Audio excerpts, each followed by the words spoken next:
आपको बताना है, आज की क्लास में हम स्टार्ट करेंगे formally Coulomb's law and circular motion. पिछली क्लासेस में हमने कूलम्स लॉ को कई सारी अलग अलग चीज़ों से रिलेट किया, सेंटर ऑफ मास से भी रिलेट किया था, इक्विलिब्रियम से भी रिलेट किया, इसके बाद कूलम्स लॉ और फिर हमने उसको सिंपल हार्मोनिक मोशन से भी रिलेट किया। अब आज बारी है Coulomb's law plus circular motion की।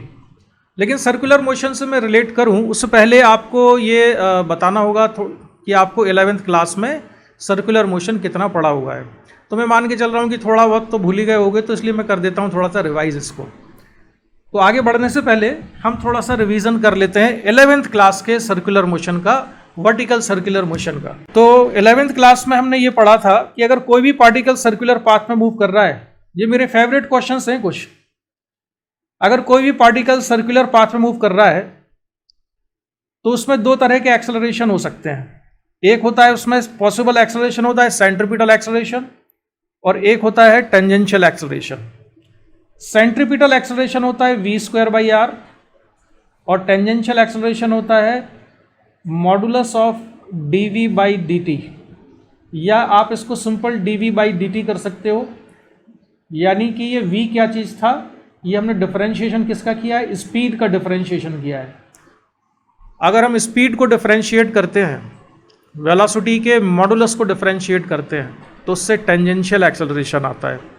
वेलोसिटी की डायरेक्शन अगर चेंज हो रही है तो उससे सेंट्रीपिटल एक्सेलरेशन आता है, और इस सेंट्रीपिटल एक्सेलरेशन की डायरेक्शन होती है सेंटर की तरफ, इसलिए इसका नाम सेंट्रीपिटल एक्सेलरेशन पड़ा है।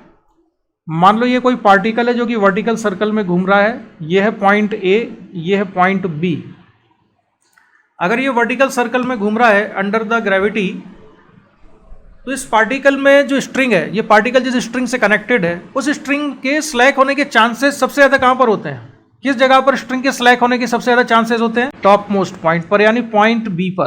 पॉइंट ए पर टेंशन सबसे ज्यादा होता है, पॉइंट बी पर टेंशन मिनिमम होता है, इसलिए स्ट्रिंग के स्लैक होने के चांसेस भी सबसे ज्यादा कहां पर होते हैं, टॉप मोस्ट पॉइंट पर होते हैं। एक चीज और बताओ, अगर मैं पॉइंट ए पर फ्री बॉडी डायग्राम बनाऊं पार्टिकल का, तो पॉइंट ए पर कौन कौन से फोर्सेस लग रहे होंगे। यहां पर टेंशन हम मान लेते हैं टी ए के बराबर है, तो बताइए कौन कौन से फोर्सेस इस पर लग रहे होंगे पार्टिकल पर, बोलो। अगर फ्री बॉडी डायग्राम बनाते हैं हम यहां, तो सबसे आसान फोर्स तो एक मैं ही हेल्प कर देता हूं आपकी, ग्रेविटेशनल फोर्स लग रहा हो, एक mg लग रहा है और एक लग रहा है टेंशन वर्टिकली अपर डायरेक्शन में टी ए के बराबर। अभिषेक समझ में आ गया इतना? यस। और भी कोई फोर्स है क्या पार्टिकल पर, और भी कोई फोर्स लग रहा है क्या? अरे कोई तो बोलो। शर्मिष्ठा, और भी कोई फोर्स है क्या पार्टिकल पर, पॉइंट ए पर? दो फोर्स तो मैंने बना दिया, एक mg बना दिया, एक टेंशन बना दिया, और भी कोई फोर्स है? चेक करना चाह रहा हूं कि आप में से कोई ये तो नहीं कहता कि इसमें सेंट्रीपिटल फोर्स भी लग रहा है, उसको फ्री बॉडी डायग्राम में बनाए। क्या ऐसा करेंगे? तो देखो, सेंट्रीपिटल फोर्स जो होता है ना, वो कभी भी फ्री बॉडी डायग्राम में बनता नहीं है, तो सेंट्रीपिटल फोर्स यहाँ नहीं बनेगा।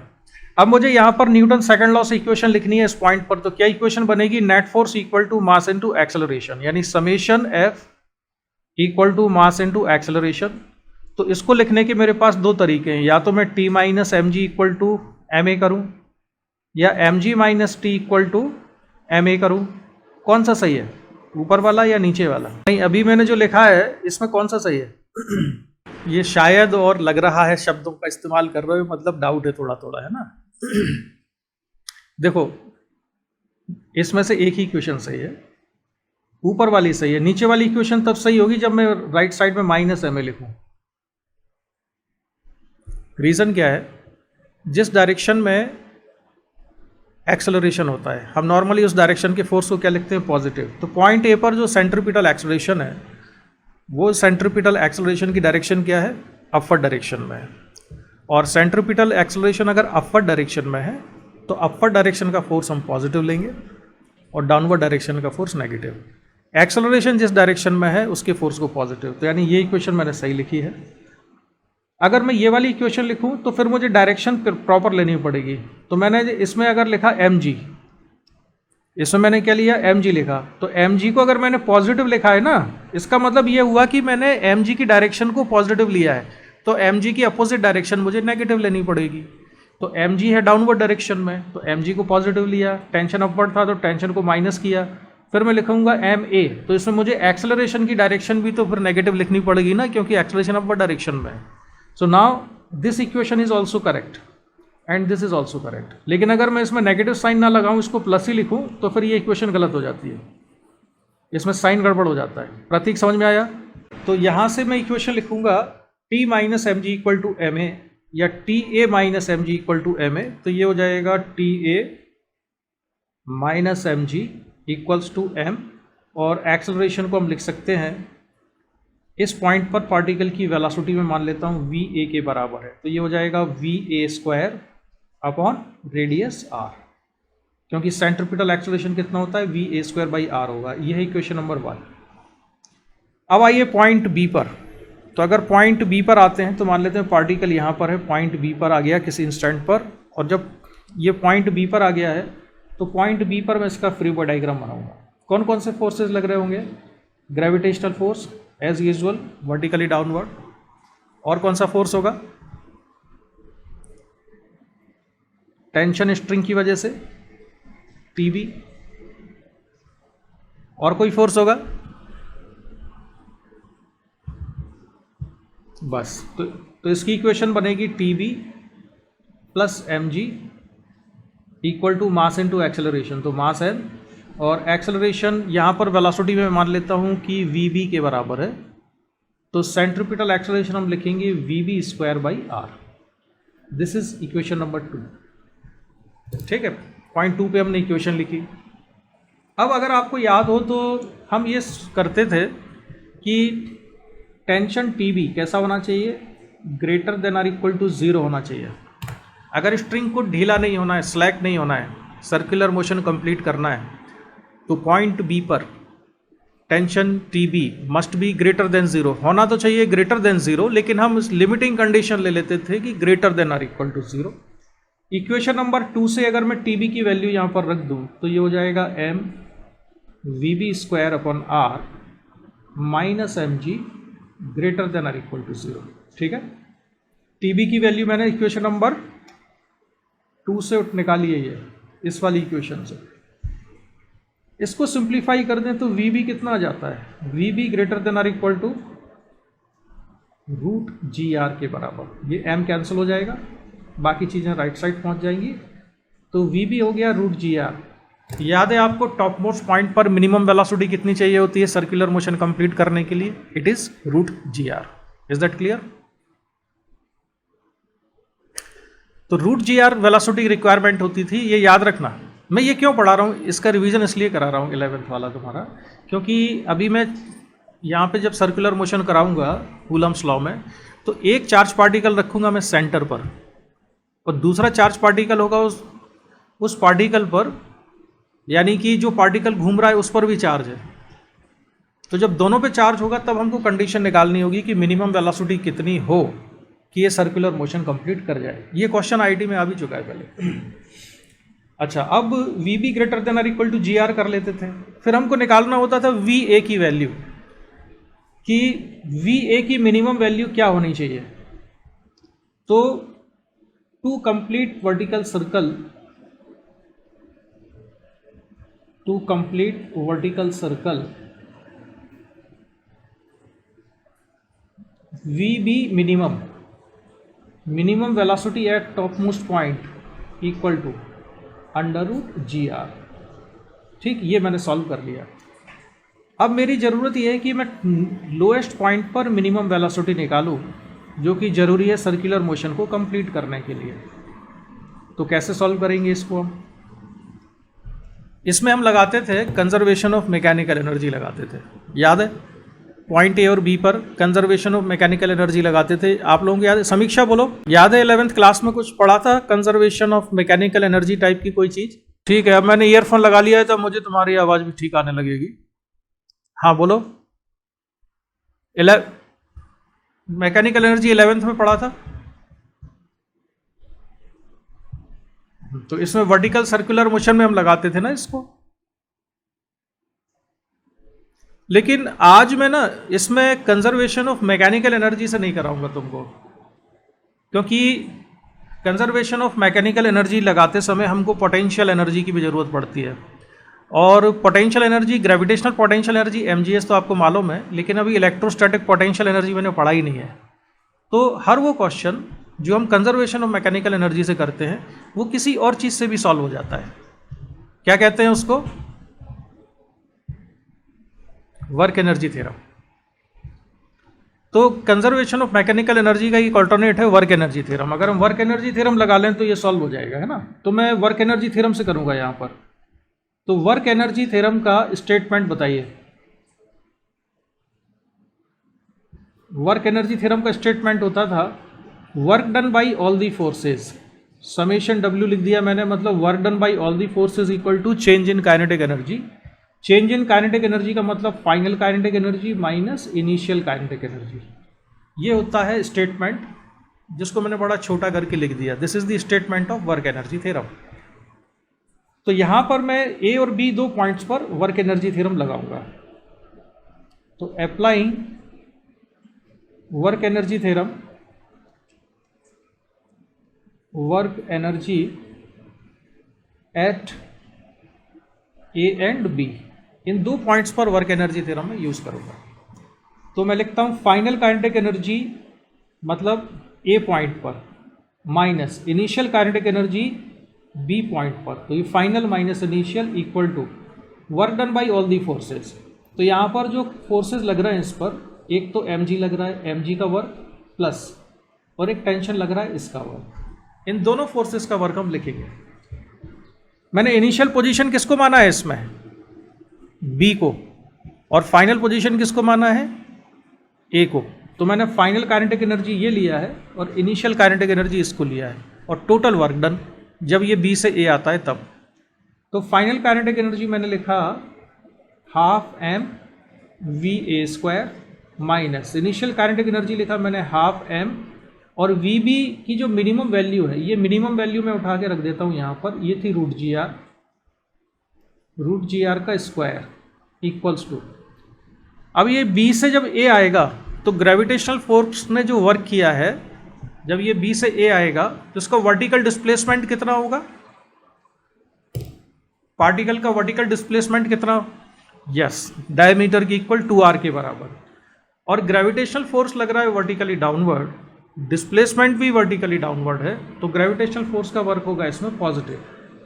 तो ये फोर्स होता है, वर्क होता है फोर्स इनटू डिस्प्लेसमेंट, तो फोर्स mg, डिस्प्लेसमेंट 2r, और फोर्स और डिस्प्लेसमेंट के बीच का एंगल 0 डिग्री है सेम डायरेक्शन में, तो cos 0 डिग्री, प्लस टेंशन का वर्क डन कितना होगा? Work done by tension, Sharmishtha बोलो, शर्मिष्ठा, वर्क नहीं, टेंशन का वर्क कितना होगा? अच्छा, कैसे? देखो मैं अभी अनम्यूट रख रहे ना, मैं वर्क लिखूंगा, वर्क का फॉर्मूला लिखूंगा force into displacement into cos theta, ये फॉर्मूला होता है ना। तो इसमें सारी चीज़ें बताते जाओ। फोर्स कितना लिखा मैंने? टेंशन, हाँ, और डिस्प्लेसमेंट कहाँ से कहाँ तक का डिस्प्लेसमेंट आ रहा है? इनिशियली कहाँ था वो? चलो 2r, और थीटा क्या होता है? सुनो तो, पूरी बात सुनना। टेंशन के और डिस्प्लेसमेंट के बीच का एंगल है, तो डिस्प्लेसमेंट तो B से A मैंने निकाला, तो ये डिस्प्लेसमेंट हो गया B से A। कलर चेंज कर देता हूँ जिससे कि डिस्टिंग्विश कर पाओ। ये डिस्प्लेसमेंट लिखा मैंने, ये 2r है, ये पॉइंट B है, ये पॉइंट A है। टेंशन की डायरेक्शन क्या है? और बाकी जगहों पर इधर टेंशन है, फिर यहाँ लग रहा था, फिर यहाँ लग रहा था, फिर यहाँ लग रहा था, यहाँ लग रहा था, यहाँ लग रहा था, ये लग रहा था। तो टेंशन के और डिस्प्लेसमेंट, अच्छा अभी मैं चेंज करता हूँ, रुक जाओ जरा। मैं अब ये पूछ रहा था शर्मिष्ठा कि B से A जो डिस्प्लेसमेंट है और टेंशन की डायरेक्शन तो लगातार बदल रही थी, तो फिर एंगल कैसे, क्या लिखें हम इसमें? एंगल कितना लिखा जाए फोर्स और डिस्प्लेसमेंट की? चलो तो इसमें इसमें इसमें कन्फ्यूज़न हो गया ना। चलो अब मैं, अभिषेक तुम बताओ इसमें एंगल कितना होगा टेंशन और डिस्प्लेसमेंट की। तो देखो इसके लिए मैं एक तरीका बता रहा हूँ, ठीक है। मैंने पहले बताया था, तुम भूल गए हो। पहली चीज़ तो मैंने जो यहाँ पर लिखा है ना, वर्क का जो कैलकुलेशन किया है इसमें, यहाँ पर ये एफ डी कॉस थीटा में एफ की जगह टी लिखना ही गलत है। ये समझ में आ रहा है क्यों गलत है? क्योंकि ये जो टेंशन टी है ये हर जगह कांस्टेंट थोड़े था, ये तो लगातार बदल रहा था। बी पे अलग था, बी से हम थोड़ा आगे बढ़ेंगे तो टेंशन बदलता, लगातार बदलता जा रहा है टेंशन। जबकि ये फार्मूला हम लगाते हैं कांस्टेंट फोर्स के लिए, है ना, जिसकी डायरेक्शन और मैग्नीट्यूड कांस्टेंट हो। तो ये लिखना गलत था, एक तो ये गलती की हमने। दूसरी गलती ये है कि थीटा जो एंगल है डिस्प्लेसमेंट और टेंशन के बीच में लगातार, टेंशन और डिस्प्लेसमेंट के बीच में लगातार बदलेगा। ऐसे क्वेश्चन सॉल्व करने के लिए मैंने तुमको पहले बताया है कि नहीं, लेकिन प्रतीक तुम्हें तो बताया हुआ है मैंने। देखो वर्क को लिखने का एक तरीका होता है W equal to F dot D X, ऐसे लिख लिया, डी आर या डी एक्स जो भी लिखना चाहो। फिर क्या करते हैं, मैंने इसमें डी टी से मल्टीप्लाई कर दिया और डी टी से डिवाइड कर दिया, तो वर्क हो जाएगा force into D x by D T into D T. D x by D T को क्या लिख सकते हैं, वेलोसिटी इंटू डी टी। तो वर्क को एक्सप्रेस करने का एक तरीका ये भी हो गया कि फोर्स और वेलोसिटी का डॉट प्रोडक्ट है इंटू डी टी है। तो इससे हमको ये पता चल गया कि अगर फोर्स और वेलोसिटी परपेंडिकुलर हैं तो दो परपेंडिकुलर वेक्टर का डॉट प्रोडक्ट हमेशा जीरो आता है। तो फोर्स और वेलोसिटी अगर परपेंडिकुलर हुए तो वर्क डन कितना आएगा, जीरो आएगा। तो अब यहाँ खास बात देखो कि टेंशन और वेलोसिटी हमेशा परपेंडिकुलर रहते हैं इस पूरे मोशन में। किसी भी जगह अगर आप टेंशन देखोगे तो टेंशन और वेलोसिटी कैसे होंगे, हर जगह परपेंडिकुलर। अगर पार्टिकल ऐसे मूव कर रहा है सर्कुलर पाथ में तो टेंशन यहाँ होगा तो वेलोसिटी इधर होगी। टेंशन अगर यहाँ पर है तो वेलोसिटी यहाँ पर है। टेंशन मान लो इधर है तो वेलोसिटी यहाँ पर है, क्योंकि टेंशन जो है, टेंशन क्या है, रेडियल डायरेक्शन में है। वेलोसिटी कैसी होगी, वेलोसिटी टेंजेंशियल होगी। तो टेंजेंट और रेडियस तो हमेशा परपेंडिकुलर ही होते हैं ना। तो टेंशन का वर्क डन यहाँ पे जीरो आएगा, तो वर्क डन बाय टेंशन कितना होगा, जीरो। ये समझ में आ गया। अगर कोई फोर्स वेलोसिटी के हमेशा परपेंडिकुलर होता है तो ऐसे फोर्स का वर्क डन जीरो होता है। तो चलिए अब हम कहानी आगे बढ़ाते हैं। लगभग पूरा सर्कुलर मोशन ही रिवाइज हो गया आपका वर्टिकल वाला। अब इसको हम आगे सिंप्लीफाई करें तो ये होगा 1/2 mva² माइनस ये बचेगा mgr/2 इक्वल्स टू 2mgr। इतना हुआ। इसको सिंप्लीफाई करो तो mva² इक्वल्स टू कितना हो जाएगा, 5mgr। m से m कैंसिल और va आता था √5gr। ये बड़े ही यूज़फुल रिजल्ट है, चाहे आप 11th में हो चाहे 12th में हो। वर्टिकल सर्कल कंप्लीट करने के लिए टॉप मोस्ट पॉइंट पर मिनिमम वेलोसिटी चाहिए होती है √gr, और अगर टॉप मोस्ट पॉइंट पर √gr चाहिए मिनिमम वेलोसिटी तो लोएस्ट पॉइंट पर मिनिमम वेलोसिटी है √5gr। ठीक, इसमें कोई डाउट तो नहीं। और ये इक्वेशन आप देख सकते हो कि हमेशा जो डायरेक्शन होती है टेंशन की, वो टेंशन किस डायरेक्शन में होता है, आपको डायग्राम में दिख रहा होगा एक एरो बना हुआ, वो टेंशन है सेंटर की तरफ। सेंट्रीपिटल एक्सेलरेशन भी इधर सेंटर की तरफ है। और जो टेंजेंशियल डायरेक्शन में देख रहे हो वो टेंजेंशियल डायरेक्शन में क्या होती है, वेलोसिटी होती है। बी पॉइंट पर इक्वेशन है, आप देख रहे हो बी पॉइंट पे T B plus M G M B B square by R, A point पर है T A minus M G M B square by R. ठीक है, इन्हीं इक्वेशन का यूज़ करके मैंने अभी ये डेरिवेशन की है। अब हम बढ़ेंगे कुछ और चीज़ पर। तो अब मैं तुमको मैंने क्या क्या बता दिया, ये चीज़ बता दी जो देख रहे हो, कुछ छूटा तो नहीं। ये जो पॉइंट्स आप स्क्रीन पे देख रहे हैं ये सारे मैंने बता दिए ना आपको। लो मैं साइड हो जाता हूँ, देख लो ज़रा, क्योंकि इनकी ज़रूरत पड़ेगी अभी मुझको क्वेश्चन सॉल्व कर पाने में। ठीक है, चलिए अब आते हैं हम कूलम्स लॉ को अप्लाई करने वाली सिचुएशन पे, अब ये सिचुएशन है,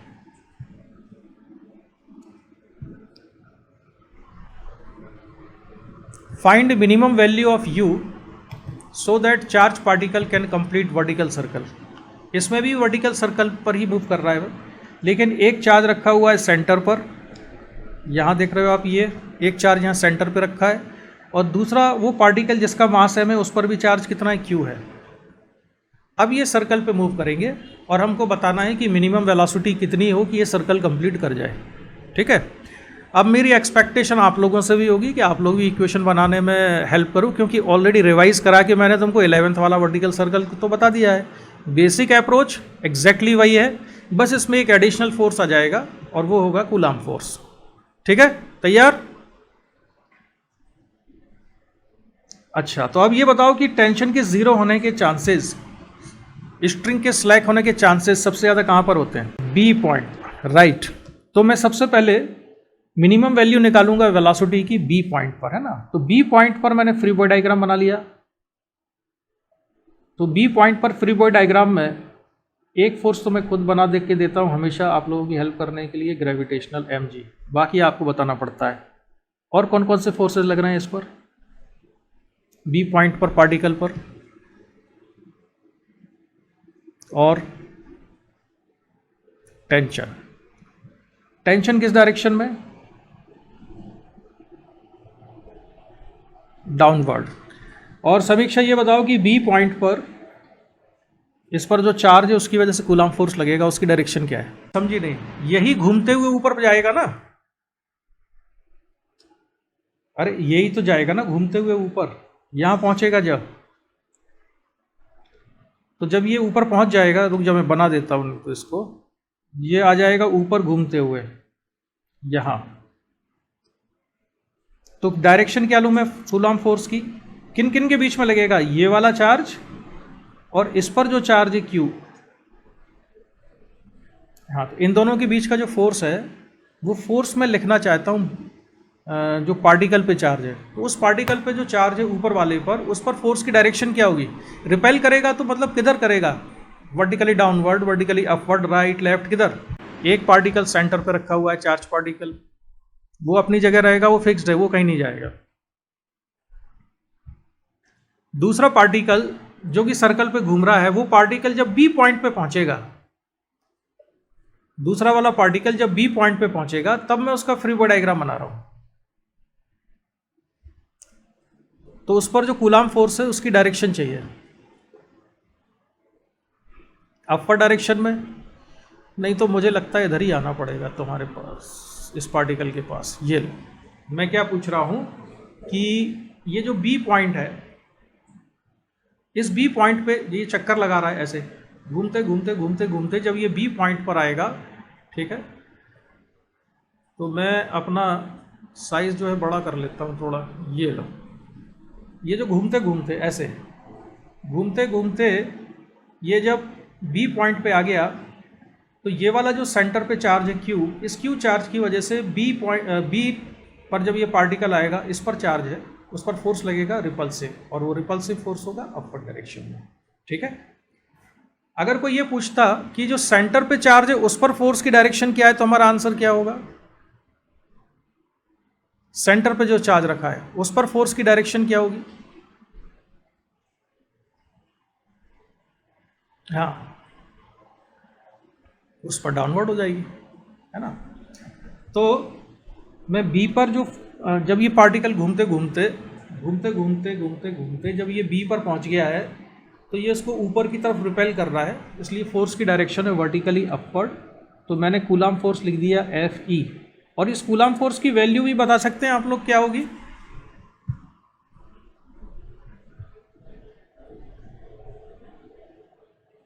kq²/r²। वेरी गुड, सही जवाब।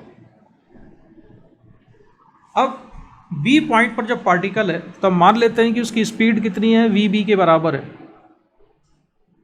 और वो ऐसे घूम रहा था, तो इसकी स्पीड मैंने मान लिया vb। टेंजेंशियल होती है वेलोसिटी, तो डायरेक्शन यहाँ दे दी। अब मुझे न्यूटन सेकंड लॉ से इक्वेशन लिखनी है पॉइंट बी पर, net force equal to mass into acceleration. तो एक्सेलरेशन बी पॉइंट का किस डायरेक्शन में, सॉरी पार्टिकल का बी पॉइंट पे किस डायरेक्शन में, डाउनवर्ड डायरेक्शन में। तो जिस डायरेक्शन में एक्सेलरेशन है उस डायरेक्शन के फोर्स को एज यूजुअल जैसा हम पॉजिटिव लेते आए हैं, तो यहाँ पर भी हम उसको पॉजिटिव ले लेते हैं। तो इक्वेशन लिखेंगे mg plus tb minus fe equal to mass m and acceleration is vb square by r। ये सेंट्रीपिटल एक्सेलरेशन लिखा। तो यहाँ से टेंशन tb कितना हो जाएगा, टेंशन tb हो जाएगा mvb square by r plus fe minus mg। इसको लिखा हमने इक्वेशन नंबर 1। अब हमारी रिक्वायरमेंट क्या है कि tb कैसा होना चाहिए, greater than or equal to 0। तो tb की वैल्यू सब्स्टिट्यूट कर देते हैं यहाँ। तो tb की वैल्यू सब्स्टिट्यूट करने के लिए मेरे पास एक अलग तरीका है, तुम्हारे पास नहीं। तो इसको मैंने इक्वेशन को लिख दिया mvb square by r plus fe minus mg। ठीक है, greater than or equal to 0 कर दिया है। अब मुझे ए पॉइंट पर वेलोसिटी निकालना है। जब ये पार्टिकल ए पॉइंट पर आएगा, मेरा मेन काम तो है यू की वैल्यू निकालना। तो फिर इक्वेशन लिखूंगा। तो पिछली बार इक्वेशन मैंने कंजर्वेशन ऑफ मैकेनिकल एनर्जी ना लगा के मैंने वर्क एनर्जी थ्योरम का इस्तेमाल किया था। तो यहाँ पर भी हम वही करेंगे, वर्क एनर्जी थ्योरम यूज करेंगे। तो मैं लिखता हूँ यूजिंग वर्क एनर्जी थ्योरम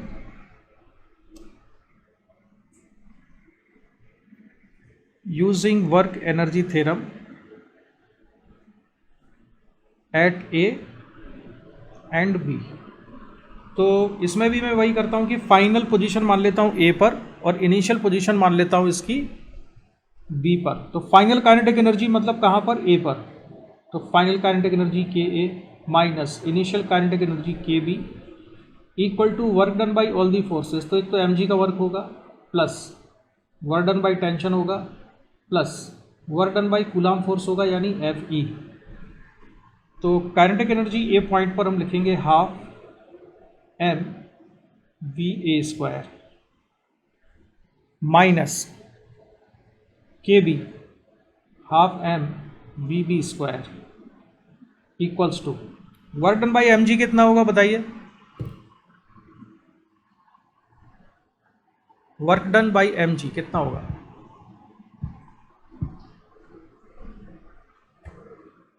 हाँ, अभी भी वही होगा जैसे हुआ था। mg वर्टिकली डाउनवर्ड है, डिस्प्लेसमेंट भी वर्टिकली डाउनवर्ड 2r हुआ, तो मैं इस बार डायरेक्ट लिख देता हूँ 2mg r के बराबर है ना।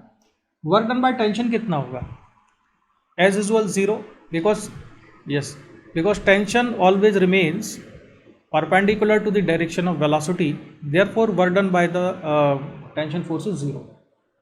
Now tell me what is the work done by Coulomb force.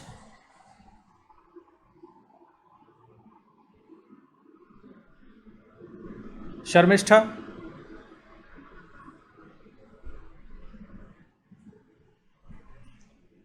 Work done by Coulomb force कितना होना चाहिए।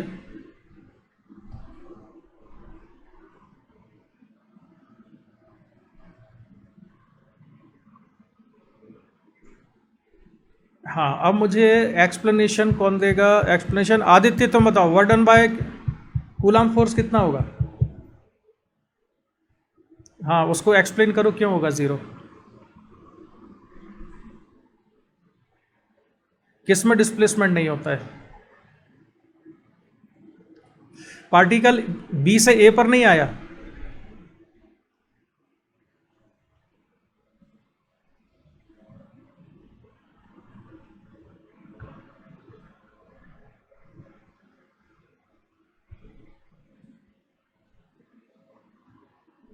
अच्छा, ऐसा लग रहा है तुमने कहा कि कुछ भी बोलना था तो बोल के फ्री हो जाओ। अभिषेक तुम बताओ।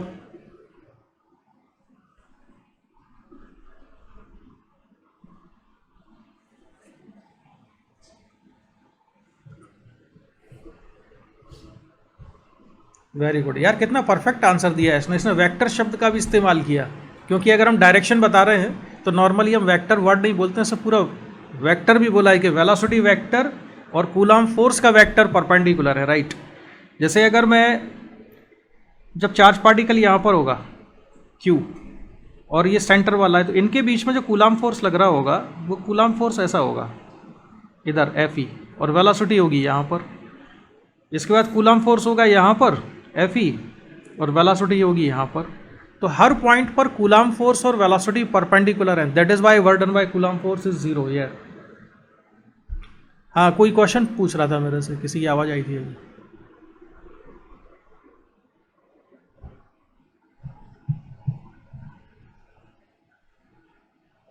हाँ बिल्कुल ठीक है, लेकिन हमको ध्यान ये रखना है, अगर मान लो किसी क्वेश्चन में टेंशन नहीं हुआ फिर क्या करोगे? ठीक है ठीक है, किसी को कोई डाउट तो नहीं है? कूलम्ब फोर्स का वर्डन 0 होगा।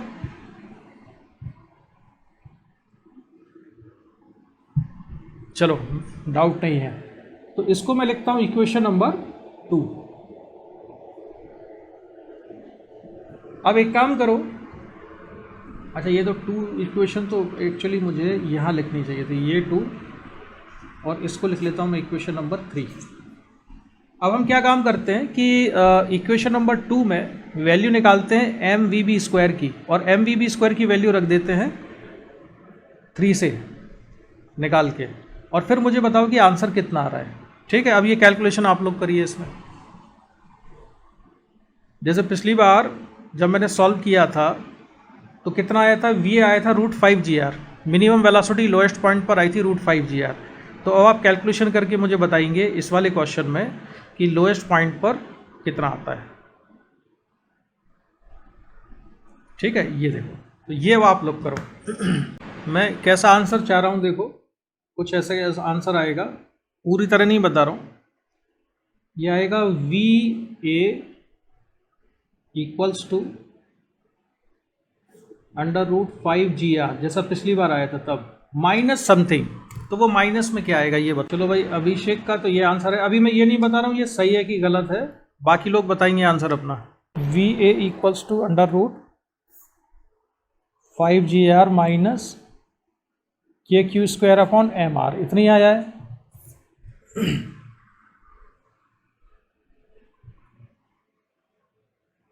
तो इसका जो आंसर था ना वो सही आया था, ये वाला। तो अभिषेक ने सही किया था आंसर, तो बाकी सभी लोग भी अब नोट कर लो इसको। ठीक है, यही आंसर होगा इसका। चलिए अब हम बढ़ते हैं आगे। तो ये रिजल्ट भी चाहो तो आप याद रख सकते हो। इसके बाद मुझे तुमको पढ़ाना है vector form of Coulomb's law. तो vector form of Coulomb's law पढ़ने के लिए हमको कुछ जानकारी होनी चाहिए वेक्टर की कुछ जानकारी होनी चाहिए। सारे वेक्टर पढ़ने की तो जरूरत नहीं है, मुझे जिनकी जरूरत पड़ेगी मैं बस वही बताता हूँ। तो सबसे पहले मुझे बताइए कि यूनिट वेक्टर क्या होता है। यूनिट वेक्टर क्या होता है? यूनिट वेक्टर का मतलब होता है, या मीनिंग डेफिनेशन होती है, यूनिट वेक्टर जिसका मॉडुलस कितना आएगा, 1 के इक्वल आएगा। तो यूनिट वेक्टर का मॉडुलस होता है 1। और वेक्टर का रिप्रेजेंटेशन तो सभी को याद है। अगर मैं इसको एक वेक्टर कहूँ AB, तो उसकी डायरेक्शन होगी फ्रॉम A to B। ठीक है, और अगर ये यूनिट वेक्टर होता है तो इसका मॉडुलस आता है 1। इंपॉर्टेंट चीज़ जो आपको याद होना चाहिए कि अगर मान लो कोई वेक्टर A है और ये है वेक्टर A का मॉडुलस, तो अगर किसी वेक्टर को मैं उस वेक्टर के मॉडुलस से डिवाइड कर दूँ, किसी वेक्टर को अगर मैं उसके मॉडुलस से डिवाइड कर दूँ तो क्या आ जाता है?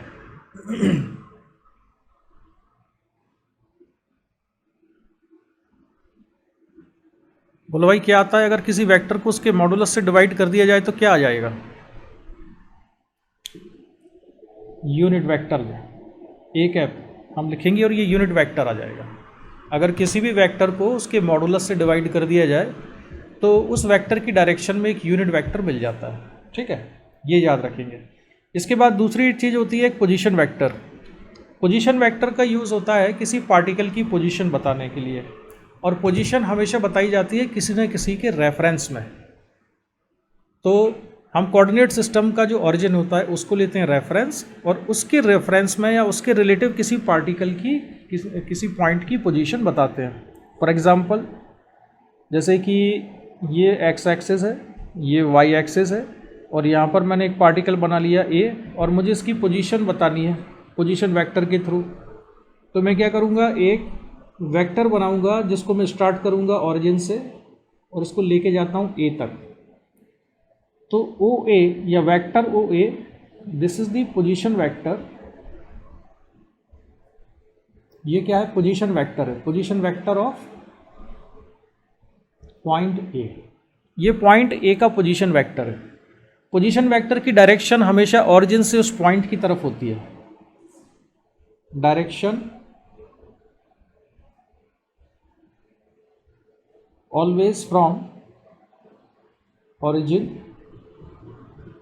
टू द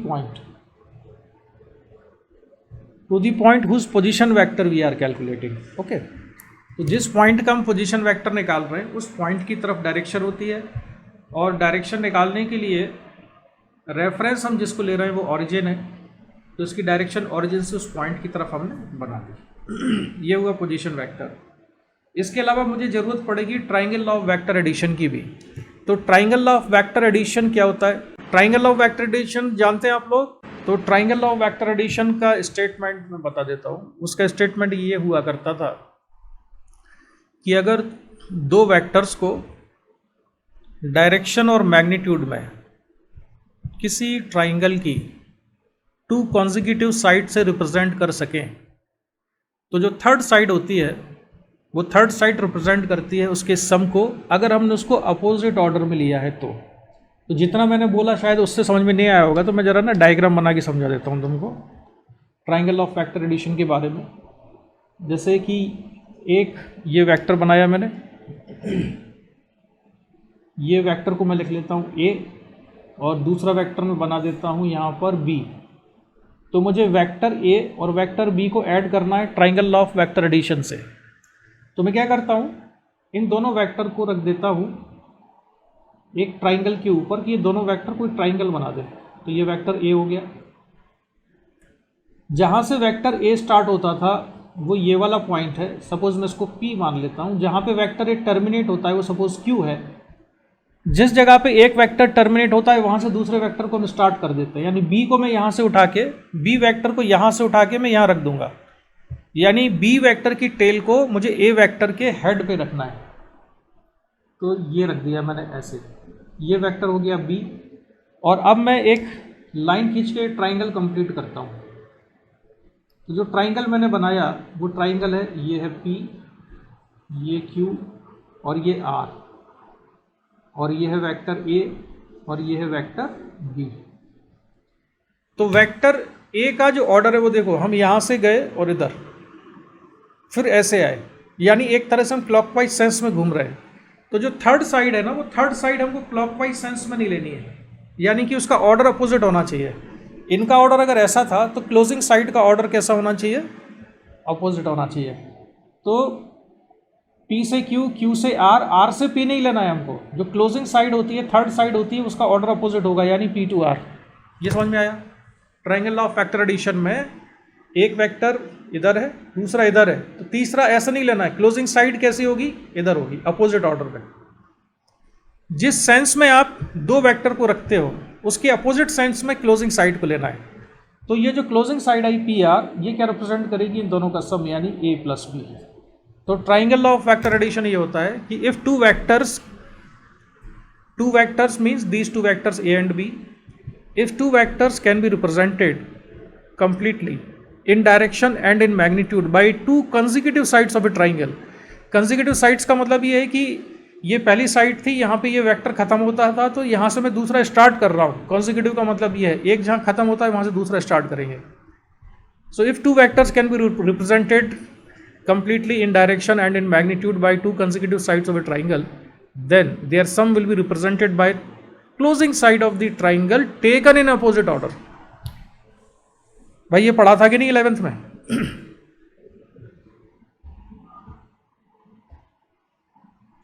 ठीक है, तो ये ट्राइंगल ऑफ वेक्टर एडिशन हो गया। और इतने वेक्टर की हमें ज़रूरत है आगे जो मैं तुम्हें पढ़ाने वाला हूँ vector form of Coulomb's law पढ़ने के लिए। अब vector form of Coulomb's law के लिए मैं क्या कर रहा हूँ, यहाँ पर मैंने बनाया, ये मैं बना लेता हूँ, एक है y एक्सिस और यहाँ पर मैंने बनाई ये x एक्सिस है। ठीक है, एक चार्ज रख दिया मैंने, चार्ज पार्टिकल। ये चार्ज पार्टिकल है जिस पर चार्ज है Q1, और इसका पोजीशन वेक्टर भी बना लेते हैं। तो इसका पोजीशन वेक्टर बनाया मैंने, ये इसके पोजीशन वेक्टर को मैं लिख रहा हूँ R1, ये ओरिजिन है। तो पोजीशन वेक्टर की डायरेक्शन कहाँ है? From origin to the position of charge, ठीक है। अच्छा, दूसरा चार्ज पार्टिकल मैं रख देता हूँ यहाँ Q2, ये सेकंड चार्ज पार्टिकल है। इस वाले चार्ज पार्टिकल का पोजीशन वेक्टर बनाएं, तो ये पोजीशन वेक्टर बना लिया मैंने दूसरे वाले का। इसका पोजीशन वेक्टर है R2 और डायरेक्शन है फ्रॉम O टू R2, ठीक है। अब मुझे निकालना है force on Q2 due to Q1। तो इसको सिंबल में हम क्या यूज करते हैं? F21 यूज करते हैं ना, हम यूज करते हैं F21, यानी force on charge 2 due to 1, तो ये सिंबल यूज करते हैं। इसका मैग्नीट्यूड कितना है F21 का? ये लिखा जाएगा K Q1 Q2 अपॉन इन दोनों चार्ज पार्टिकल की डिस्टेंस जो है उसका स्क्वायर। तो इन दोनों के बीच की जो डिस्टेंस है वो मैं मानता हूँ ये वाली डिस्टेंस है R, तो इसको मैंने लिखा R²। यह है इक्वेशन नंबर 1। लेकिन मुझे इसको वेक्टर फॉर्म में लिखना है। अभी ये इसमें वेक्टर तो नहीं लिखा मैंने, ना राइट साइड में वेक्टर है ना लेफ्ट साइड में इस इक्वेशन में। अब मुझे ये बताओ कि Q2 चार्ज पर जो फोर्स लग रहा है Q1 की वजह से, उस फोर्स की डायरेक्शन क्या है, किस डायरेक्शन में लग रहा है?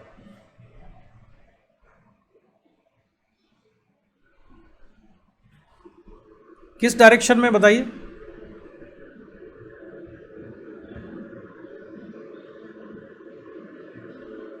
नहीं, मतलब केवल ऐसे बताओ, Q1 से Q2 की तरफ, Q2 से Q1, है सिंपल, बाकी तो मैं निकाल दूंगा। किस डायरेक्शन में फोर्स? हाँ, और हमने ये दोनों चार्जेस को ज्वाइन करने वाली लाइन के अलोंग होगा, और दोनों चार्जेस को हमने अभी पॉजिटिव लिया है तो रिपल्सिव फोर्स लगेगा। इसलिए Q2 पर जो फोर्स लग रहा है वो राइट साइड में लग रहा है, यानी कि R के अलोंग लग रहा है ना। और जो डायरेक्शन है वो कुछ ऐसी वाली डायरेक्शन होगी, इस डायरेक्शन में फोर्स लगेगा। तो मुझे जिस वेक्टर की ज़रूरत है डायरेक्शन को रिप्रेजेंट करने के लिए वो वेक्टर है AB, from A to B। ये वाला वेक्टर चाहिए ना, इस डायरेक्शन में फोर्स है।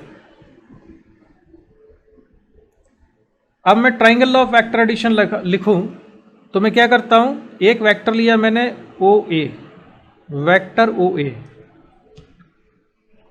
प्लस दूसरा वेक्टर है AB, vector OA plus vector OB equal to triangle law of vector addition लगा रहा हूं। इसमें देखो क्या हो रहा है, जो ये वाला वेक्टर है ना OA, ये वाला वेक्टर O से A पे जहां पे खत्म होता है पहला वाला वेक्टर, वहां से दूसरा स्टार्ट हुआ AB, तो इन दोनों का सम कौन रिप्रेजेंट करेगा?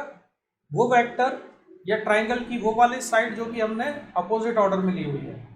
तो ट्राइंगल ऑफ वेक्टर एडिशन हम लगा रहे हैं, तो vector OA plus vector OB equals to कितना आएगा बोलो?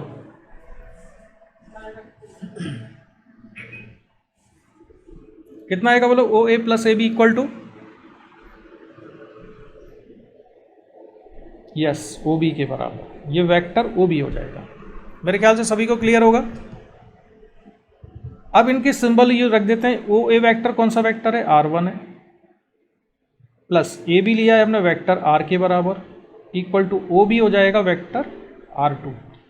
तो जो वेक्टर R है ये आ जाएगा vector R2 minus vector R1। मान लो ये इक्वेशन नंबर 2 है, ठीक है। अब आते हैं हम इक्वेशन नंबर 1 पर। इक्वेशन नंबर 1 को मुझे बनाना है, इक्वेशन नंबर को क्या बनाना है मुझे? वेक्टर डायरेक्शन देना है। तो हम किसी भी चीज़ को अगर डायरेक्शन देना चाहते हैं तो हमें यूनिट वेक्टर से मल्टीप्लाई कर देना चाहिए। तो ये इसको मैंने किया वेक्टर F21 और यूनिट वेक्टर R कैप से मैंने मल्टीप्लाई कर दिया। समझ आ गया? ये R कैप की डायरेक्शन किधर है? A से B की तरफ है, और फोर्स भी A से B की तरफ ही था। तो ये एक्सप्रेशन कंप्लीट हो गया। समझ आया? अच्छा, अब आर कैप की वैल्यू कैसे निकालूं मैं? यहां से इक्वेशन नंबर 2 है, यहां से आर कैप कैसे मिलेगा मुझे? आर कैप आएगा, किसी भी वेक्टर को उसके मॉडुलस से डिवाइड कर दो तो यूनिट वेक्टर निकल आता है। तो ऐसे करूंगा मैं, तो vector R upon vector R का मॉडुलस, तो वेक्टर आर का मॉडुलस कितना है, R2 माइनस R1 है। नहीं समझे? चलो दोबारा से बताते हैं। तुम इसको ऐसे लिख सकते हो, आर कैप का मतलब है vector R upon vector R का मॉडुलस, ठीक है। और वेक्टर आर को लिखा जा सकता है R2 माइनस R1, और इसके मॉडुलस को लिखा जा सकता है modulus of R2 minus R1। बोलो ये समझ गए कि नहीं? इसमें क्या डाउट है?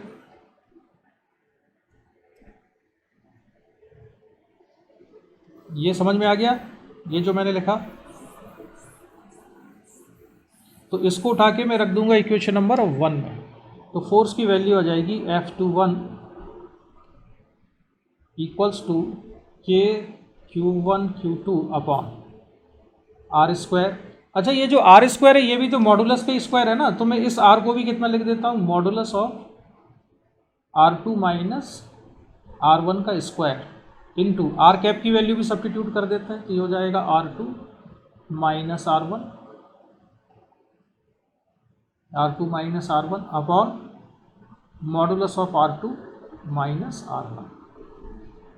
तो F21 हो जाएगा F21 इक्वल टू के Q1 Q2 into R2 minus R1 upon modulus of R2 minus R1 का होल स्क्वायर। ये वेक्टर फॉर्म कहलाती है इसकी। और इसका उपयोग क्या है? इसका बहुत बढ़िया उपयोग है, बहुत काफ़ी अच्छा एप्लीकेशन है इसका बड़े बड़े क्वेश्चन सॉल्व करने में, जिसको हम डिस्कस करेंगे बाद में। पहले तो मैंने अभी जो लिखा इस पे मुझसे क्वेश्चन पूछोगी कहाँ पे डाउट है, इसके बाद फिर मैं इसमें कुछ और चीज़ें बताता हूँ तुम्हें। इसमें डाउट पूछो। यस ये मैंने मिस्टेक कर, हाँ ये मैंने मिस्टेक कर दी, ये क्यूब होगा। इसको लिखने का ना एक और तरीका है, इसको शॉर्ट में ऐसे भी लिख लेते हैं F21 इक्वल्स टू के Q1 Q2 into R21 upon R21 का स्क्वायर। तो ये देखने में थोड़ा कम स्केरी लगता है, डरावना कम लगता है। सॉरी फिर मैंने स्क्वायर कर दिया, क्यूब होगा नीचे, ये क्यूब होगा। ऐसे भी लिख लेते हैं F21 इक्वल टू के Q1 Q2 R21 vector R21 upon R21 का cube. This is called vector form. इसमें कोई डाउट, कोई कंफ्यूजन?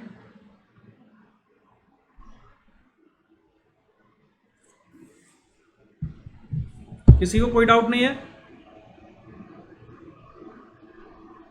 अच्छा अब इसमें अगर डाउट नहीं है तो दो तीन इंपॉर्टेंट पॉइंट याद रखो। पहली चीज़ तो ये है कि यहाँ पर जब हम वेक्टर R2 माइनस R1 मैंने किया है, वेक्टर R2 माइनस R1 किया है, तो फोर्स किस पर लग रहा था? ये Q2 पर लग रहा था। फोर्स Q2 पे लग रहा था, मतलब वो चार्ज जिसका पोजीशन वेक्टर R2 है उस पे फोर्स लग रहा था, उसका फोर्स लिखा है मैंने। फोर्स तो दोनों पर ही लग रहे थे, लेकिन ये जो फॉर्मूला मैंने बनाया है ये फॉर्मूला उस चार्ज पे फोर्स बता रहा है जो जिसका पोजीशन वेक्टर R2 है। तो जिस पर हम फोर्स निकालते हैं ना उसका पोजीशन वेक्टर आता है पहले R2, और जिस चार्ज की वजह से फोर्स निकाला है उसका पोजीशन वेक्टर है बाद में, माइनस करके लिखते हैं। एक तो ये याद रखोगे। सेकंड इंपॉर्टेंट चीज़ ये है कि फोर्स की डायरेक्शन बदल जाएगी अगर एक चार्ज पॉजिटिव हुआ और एक नेगेटिव हुआ, तो फिर कैसे करेंगे भाई? ये तो रिपल्सिव फोर्स था तो यहाँ लग रहा था, अगर Q2 नेगेटिव होता या Q1 नेगेटिव होता तो ये फोर्स तो अपोजिट डायरेक्शन में आ जाता ना।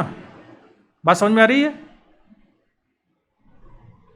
तो एक फैक्ट और याद रखना कि इस फॉर्मूले में चार्जेस जो हैं, चार्जेस आर टेकन और charges are put with sign. उनका जो साइन होता है उसके साथ रखा जाता है इनको। इस फॉर्मूले में अगर एक चार्ज पॉजिटिव एक नेगेटिव है तो उसका साइन रखना है अपने को, पॉजिटिव और नेगेटिव वाले का नेगेटिव। तो अगर नेगेटिव साइन मैंने यहाँ पे रख दिया माइनस Q2 कर दिया तो अपने आप वेक्टर की डायरेक्शन पलट जाएगी। वेक्टर ए जिस डायरेक्शन में होता है तो माइनस ए उस जस्ट उसकी अपोजिट डायरेक्शन में होता है। ठीक है, तो इस फॉर्मूले में चार्जेस विद साइन रखना है। बात समझ में आई?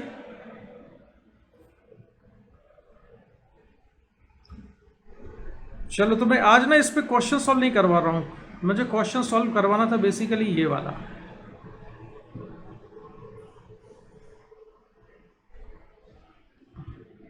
इसमें क्या है कि ये क्यूब है, इस क्यूब पर हर कॉर्नर पे चार्जेस रखे हुए हैं,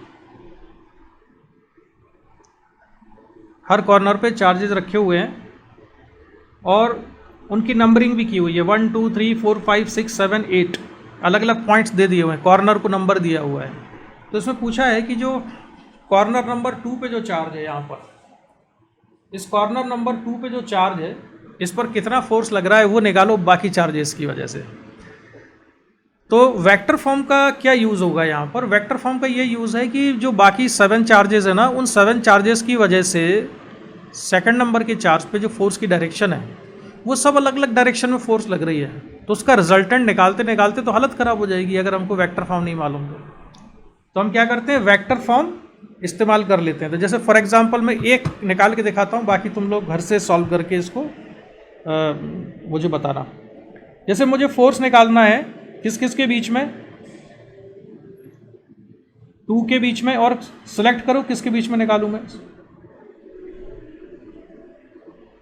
3। चलो 2 और 3 के बीच की फोर्स निकालते हैं। तो हमें फोर्स निकालना किस पर है? 2 पर निकालना है। तो 2 का पोजीशन वेक्टर चाहिए मुझे। तो 2 का पोजीशन वेक्टर बनाने के लिए मुझे 2 के कोऑर्डिनेट्स चाहिए। तो 2 के कोऑर्डिनेट्स क्या होंगे? पॉइंट 2 के कोऑर्डिनेट्स क्या होंगे? एक्स कोऑर्डिनेट कितना है पॉइंट 2 का?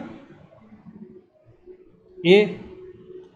और वाई कोऑर्डिनेट कितना है? ए है। और जेड कोऑर्डिनेट भी ए है, क्योंकि ये यहाँ पर है ना, ये जो डिस्टेंस है ये एक्स कोऑर्डिनेट के बराबर होगी, ये वाई कोऑर्डिनेट है इसका, और ये जेड कोऑर्डिनेट है। तो ए और 3 के कोऑर्डिनेट्स बोलो क्या है? एक्स कोऑर्डिनेट तो ए है उसका, वाई कोऑर्डिनेट 0 है, जेड कोऑर्डिनेट भी 0 है। 3 की बात कर रहे हो ना भाई? 3 तो इधर है ना यार, एक्स एक्सिस पर ही तो 3, ये है 3 और ये 2 है। तो इसका पोजीशन वेक्टर क्या होगा? R2 बोलो कितना हो जाएगा? ये होगा ए आई cap plus A J cap plus A K cap. अगर कोऑर्डिनेट्स मालूम हो तो इस तरह से पोजीशन वेक्टर लिख लेते हैं। और 3 का पोजीशन वेक्टर क्या होगा? ए आई कैप। और फोर्स मुझे निकालना है किस पर है? 2 पर निकालना है। तो F21 करूंगा मैं, और ये हो जाएगा के Q into Q upon distance का स्क्वायर। तो इनके बीच में डिस्टेंस कितना है? या एक काम करो और आसान बताते हैं। हमको जिस पर फोर्स निकालना होता है उसका पोजीशन वेक्टर लिखते हैं पहले, तो R2, और जिसकी वजह से निकालना होता है उसका पोजीशन वेक्टर बाद में। तो R2 माइनस R3 चाहिए। तो R2 माइनस R3 कितना आएगा?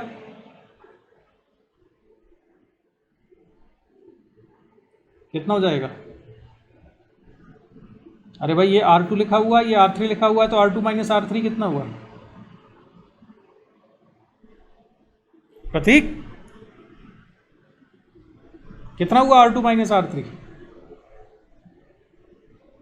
हाँ, सभी को क्लियर है? बस अब हो गया सॉल्व क्वेश्चन। तो अब यहाँ पर ये इसका मॉड लिख दूंगा, mod A J cap plus A K cap, और इसका क्यूब। ध्यान दो, इसने अभिषेक ने जो अपन स्क्वायर कर रहे थे उसे सुधरवाया था। और ऊपर कितना जाएगा? ऊपर आएगा ए J cap plus A K cap. हो गया सॉल्व। इन दोनों के बीच का फोर्स निकल आया। मैं तुमको फिर दिखाऊं जरा मैंने क्या किया था पिछला वाला, तो तुमको थोड़ा क्लियर होगा। अभी मुझे लग रहा है तुम लोग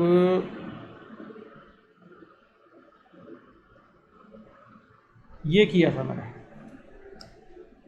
यहाँ पर, ये देखो, फोर्स निकालने के लिए हमने ये लिखा था। फोर्स किस पर निकाला था हमने? ये दिख रहा है, मैंने अभी जब फॉर्मूले का डेरिवेशन किया था तो ये फोर्स था किस पर? 2 पर। तो जिस पर फोर्स निकाला था उसका पोजीशन वेक्टर लिखा था R2, और जिसकी वजह से निकाला था उसका पोजीशन वेक्टर बाद में था R1। तो ये R2 माइनस R1 हमने किया था। ये फॉर्मूले को मैं इस्तेमाल कर रहा हूँ उस क्यूब वाले क्वेश्चन में। क्यूब वाले क्वेश्चन में इस फॉर्मूले को हम यूज कर रहे हैं। क्यों भाई?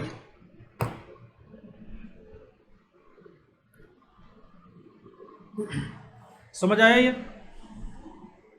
अब इस फॉर्मूले को मैं यूज़ कर रहा हूँ यहाँ पे चार्जेस के बीच में फोर्स निकालने में। तो जिस पर मुझे फोर्स निकालना था उसका पोजीशन वेक्टर था r2 और जिसकी वजह से निकालना था उसका था r3। तो r2 माइनस r3 किया तो ये आ गया a j cap plus a k cap, तो ये F21 हो गया, ये मैंने लिख लिया 1।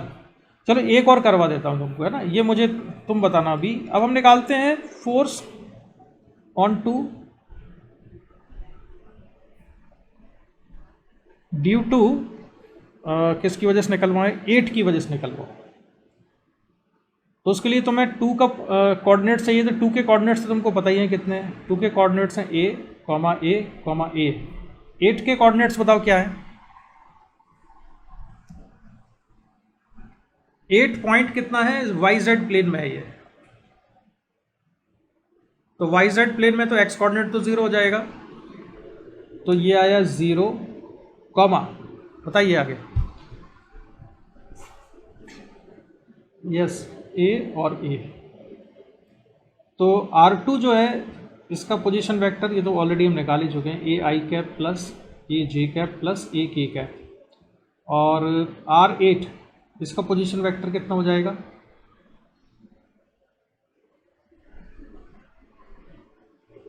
हाँ a j cap plus a k cap, very good. अब मुझे फोर्स निकालना है 2 पर 8 की वजह से, तो मुझे लिखना पड़ेगा R2 माइनस R8। तो R2 माइनस R8 करेंगे तो क्या बचेगा, ओनली ए आई कैप बचा है ना। तो अब फोर्स लिखना है मुझे F28, तो F28 हो जाएगा K Q square upon modulus of A I cap का क्यूब, और ऊपर क्या आएगा, ए आई कैप सिंपली। ठीक है, तो ये और आसान हो जाएगा। देखो इसको तो हम और सिंपल फॉर्मेट में लिख सकते हैं, F28 हो जाएगा के क्यू स्क्वायर। अच्छा, तो वैसे ये समझ में आ रहा है ना, हम जो पोजीशन वेक्टर निकाल के कर रहे हैं, और इसका तो हमको एप्लीकेशन भी समझ में आएगा कि ये क्यों इतना ज़रूरी है। तो के क्यू स्क्वायर ऊपर लिखा था ए आई कैप और नीचे है ए आई कैप का होल क्यूब का मॉड। आई कैप का मॉड हो जाएगा 1, तो ये सिंपली आ जाएगा F28 equal to K Q square upon नीचे से ए कैंसिल होगा, ए स्क्वायर आई कैप, बस ये इतना बचेगा F28। F21 कर लिया था हमने। इसी तरह से हम निकालेंगे F23 निकालेंगे, F24 निकालेंगे, F25 निकालेंगे, F26, F27 और F28 निकाल लिया है। और सारे फोर्सेस का वेक्टर सम करेंगे और फिर आंसर निकल आएगा। अगर हम वेक्टर फॉर्म को यूज़ ना करें ना तो इसको निकालने में हालत खस्ता हो जाएगी हमारी। अभी और भी हैं इसके एप्लीकेशन, वो मैं तुमको कराऊंगा बाद में। एक चीज़ और बताओ कि वेक्टर के मॉड वगैरह निकाल देते हो ना तुम? वेक्टर का मॉडुलस निकालना तो आता होगा ना। जैसे मैं क्या पूछना चाह रहा हूँ तुमसे, क्योंकि मुझे थोड़ी एंथुजियाज्म वाली आवाज़ नहीं आई जब मैं ये कैलकुलेशन कर रहा था मॉड वाला। मुझे ये बताओ कि ये जो मैंने इक्वेशन नंबर 1 में लिखा हुआ है ना, इसके डिनोमिनेटर का मॉडुलस कितना होगा?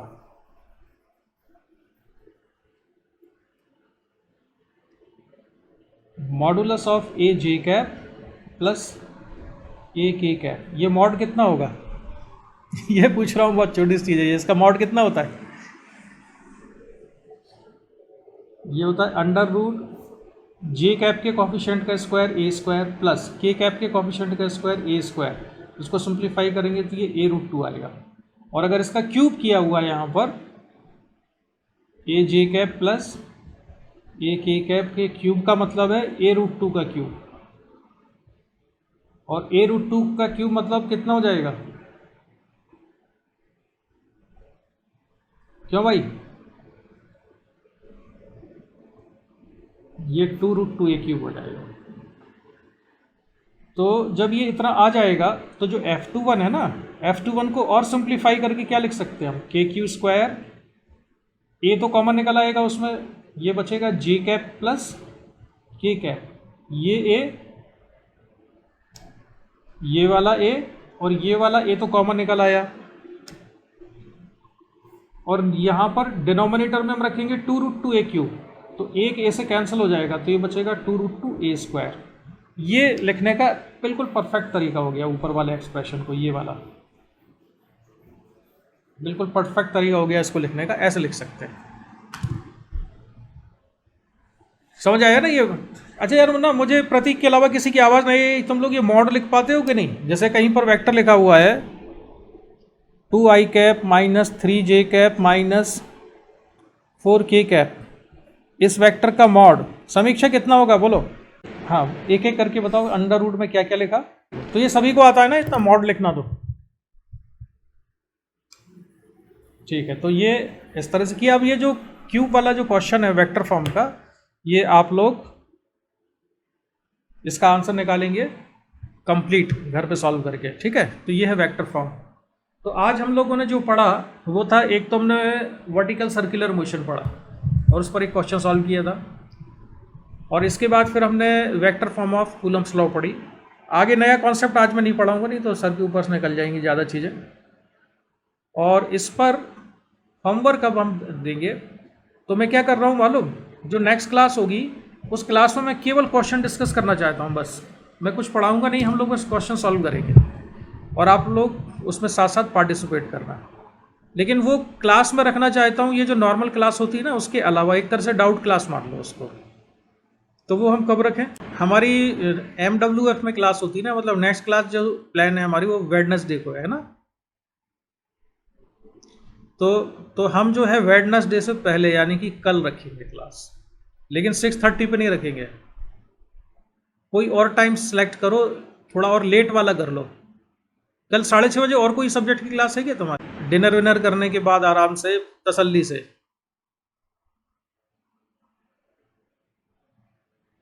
अगर किसी को ऑब्जेक्शन हो बताओ, सभी लोगों को आना चाहिए, तब तो मजा आएगा क्वेश्चन डिस्कस करने में। मतलब SC वर्मा लेके बैठना और उसके क्वेश्चन जो हम लाइन से डिस्कस करना शुरू करेंगे और तुम्हारी प्रैक्टिस भी होती जाएगी। इसके अलावा मुझे क्या लग रहा है ना, मुझे तुम लोगों को इसमें आगे बढ़ाने के लिए थोड़ा थोड़ा 11th का भी बीच बीच में बताना पड़ेगा।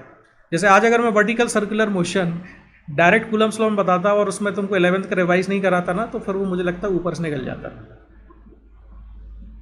तो 11th का भी थोड़ा थोड़ा रिवाइज करते हुए चलना पड़ेगा हमको, और इसके क्वेश्चन होंगे तो हम फिर कल 9:30 पे रखते हैं क्लास है।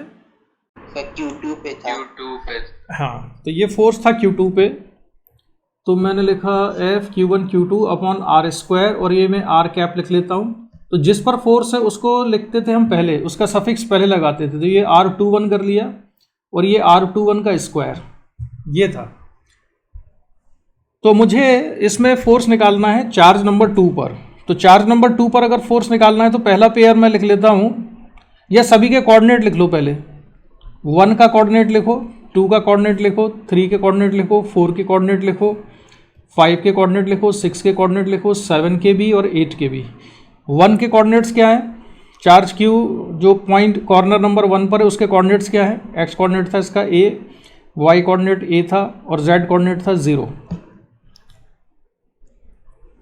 ठीक है, और बताओ 2 के कोऑर्डिनेट्स? A 3, यस 3 का A00, A00 हो गया। 4 का A01, X कोऑर्डिनेट है A, Y कोऑर्डिनेट था 0 और Z कोऑर्डिनेट भी इसका A के बराबर है। ठीक है। 5 का X coordinate 0, Y coordinate 0, Z coordinate था A। चार्ज नंबर 6 तीनों 0 ओरिजिन पर है ये तो, और 7 का 0 X coordinate 0, Y coordinate A और Z कोऑर्डिनेट भी 0। 8 की अगर हम बात करें तो 8 पर X कोऑर्डिनेट 0 है, Y कोऑर्डिनेट कितना है इसका A और Z कोऑर्डिनेट भी A के बराबर है। ये हमने सारे निकाल दिए हैं। अब हम सारे का फोर्स निकालते हैं। तो पहला फोर्स अगर हम निकालें 2 पर 1 की वजह से, सीक्वेंस में चलते हैं हम भी, F21 ही निकालते हैं सबसे पहले। तो F21 equals to KQ² upon, अब मुझे यहाँ पर वेक्टर लिखना होगा R2 माइनस R1 और नीचे आएगा modulus of R2 minus R1 का होल क्यूब। ध्यान रखना, अगर हमने वहाँ पर यूनिट वेक्टर लिया होता है तो नीचे स्क्वायर आता है, और अगर यूनिट वेक्टर ना लेके प्रॉपर वेक्टर लिखा है तो फिर वहाँ पर क्या चीज़ आती है? ठीक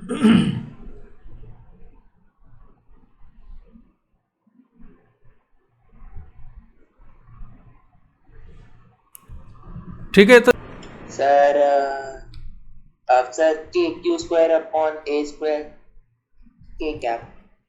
के क्यू स्क्वायर अपॉन ए स्क्वायर और के कैप। Yes sir. ठीक है, F23 कितना है? सर के क्यू स्क्वायर अपॉन 2√2 ए स्क्वायर जे कैप प्लस के कैप। 2√2 स्क्वायर। सर 2√2 ए स्क्वायर अच्छा, 2√2 ए स्क्वायर और जे कैप प्लस के कैप।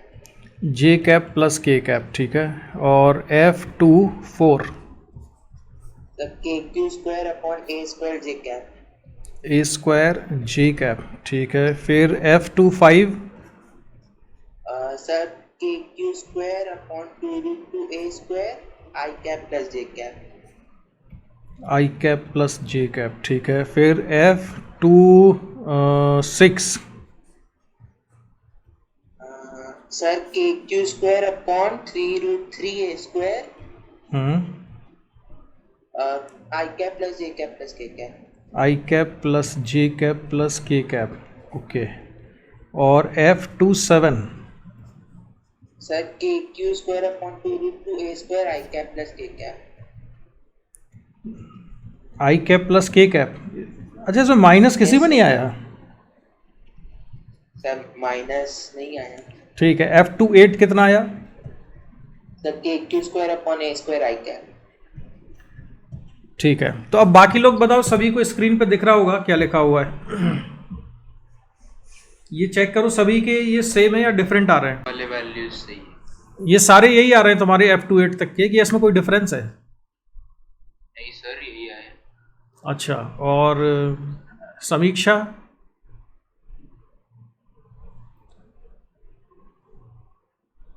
सर मेरे भी यही आ रहे हैं। शर्मिष्ठा? सब वो यही वैल्यूज आ रहे हैं। कौन सा वाला डिफरेंट आ रहा है? नहीं, सारे सेम है सर। पक्का सभी का मतलब सेम आ रहा है? सभी का यही आया है? पक्का कंफर्म है सभी का यही है? चलो मान लेते हैं, खैर ठीक है।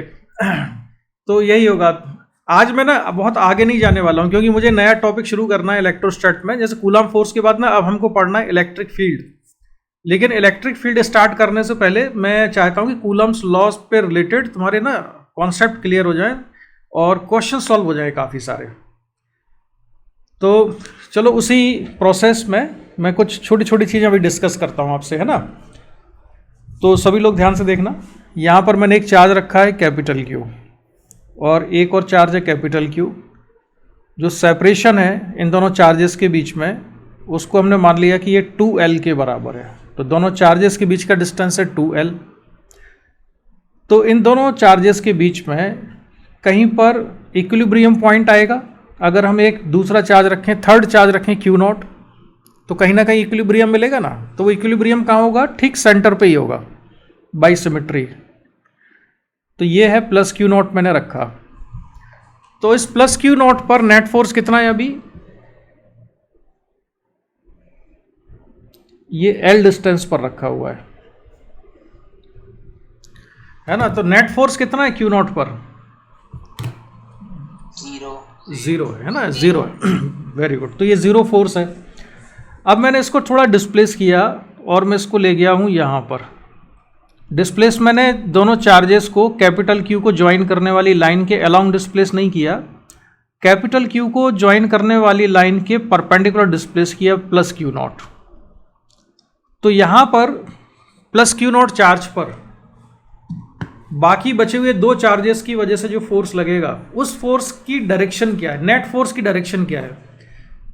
दोबारा क्वेश्चन को मैं रिपीट करता हूं। जो कैपिटल Q चार्ज है, ये दोनों कैपिटल Q चार्ज की वजह से Q0 पर जो नेट फोर्स आएगा, Q0 पर जो नेट फोर्स आएगा, उस नेट फोर्स की डायरेक्शन क्या होगी? Sir upward. यस, अपवर्ड होगी। यानी कि ये वापस लौट के नहीं आएगा, ये परमानेंटली डिस्प्लेस हो जाएगा।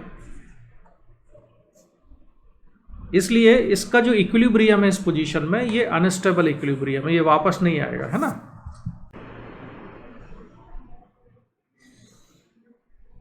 और ये एंगल थीटा है। एक ब्लॉक यहाँ पर है, इस ब्लॉक का मास है m, यहाँ कोफिशिएंट ऑफ फ्रिक्शन सर है। पिछला वाला क्वेश्चन दोबारा एक बार दिखा सकते हो?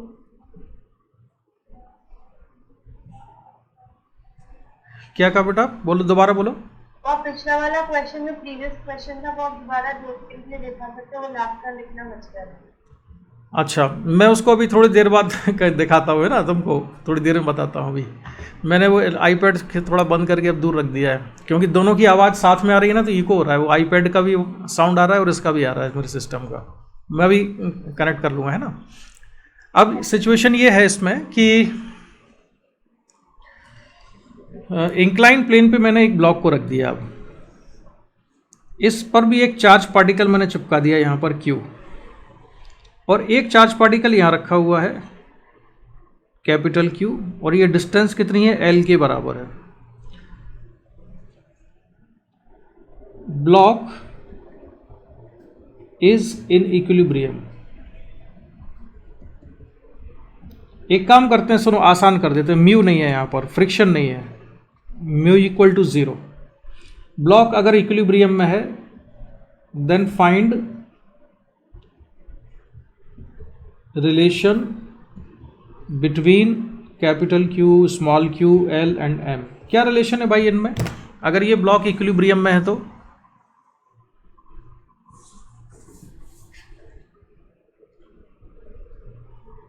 सर वो ग्रेविटी का कंपोनेंट और ये फोर्स इक्वल। हाँ, तो इक्वेशन बोलो क्या लिखे हम इसमें। अच्छा, So mg sin theta is equals kqq upon a square. mg sin theta equals to K capital Q to small q upon L. यस, k capital Q small q upon L square, ये हो जाएगा। ठीक है, समझ में आ गया ये सभी को। ये छोटी छोटी चीज़ें हैं जो कि आपसे एग्जाम में पूछी जा सकती हैं, ऑब्जेक्टिव क्वेश्चंस में, सिंपल जो क्वेश्चंस होते हैं। और देखो, और मैं कुछ इसमें रिलेट करूंगा अभी। मान लीजिए कि एक चार्ज पार्टिकल है Q और ये है फिक्स्ड, और ये स्मॉल q है। इन दोनों के बीच का जो डिस्टेंस है ये है a। ठीक है, a डिस्टेंस है। अच्छा, फिक्स करूं कि ना करूं, रुक जाओ। अगर फिक्स मैंने नहीं किया तो तुम कैसे सॉल्व करोगे, तो तुम्हें दिक्कत हो सकती है ना।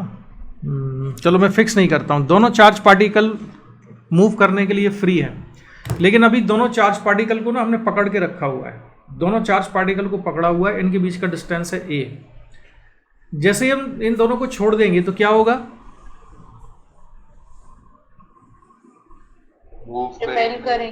रिपेल करेंगे तो मूव करना शुरू करेंगे।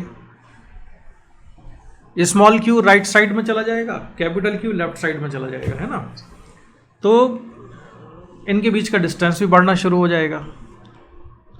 इन दोनों पार्टिकल का मास मैं मान लेता हूं सेम है, इसका भी मास सेम है और इसका भी मास सेम है।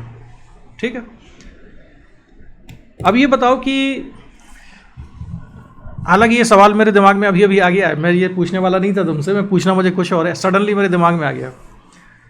तो जैसे ही हम इन दोनों को फ्री कर छोड़ेंगे तो किस पार्टिकल का एक्सेलरेशन ज़्यादा होगा, राइट वाले का या लेफ्ट वाले का? जैसे ही हमने रिलीज किया तो एक्सेलरेशन मिलेगा, तो किसका एक्सेलरेशन ज़्यादा होगा? शर्मिष्ठा तुम बताओ। शर्मिष्ठा सर इन दोनों का मास इक्वल है, तो इनके चार्ज के ऊपर डिपेंड करेगा। चलो मान लेते हैं capital Q is greater, magnitude जो है एक्सेलरेशन कैपिटल के ऊपर ज्यादा है। अच्छा, तो उसका रीजन बता सकती है क्यों होगा ज़्यादा? कि इनके बीच का जो फोर्स लगेगा वो capital Q into small q divided by a square होगा, and acceleration force divided by mass होता है, तो मास तो दोनों की इक्वल है, तो इसलिए जो उनका और हमें इक्वेशन से पता चलता है acceleration is directly proportional to charge. तो लाइक ये कहाँ पता चलता है, कहाँ पता चलता है? चलो फोर्स लिख ही लेते हैं हम। फोर्स कितना होगा, F इक्वल टू, अच्छा ये सर वो एक्सेलरेशन दोनों का इक्वल होगा। बिल्कुल बच गए हो तुम।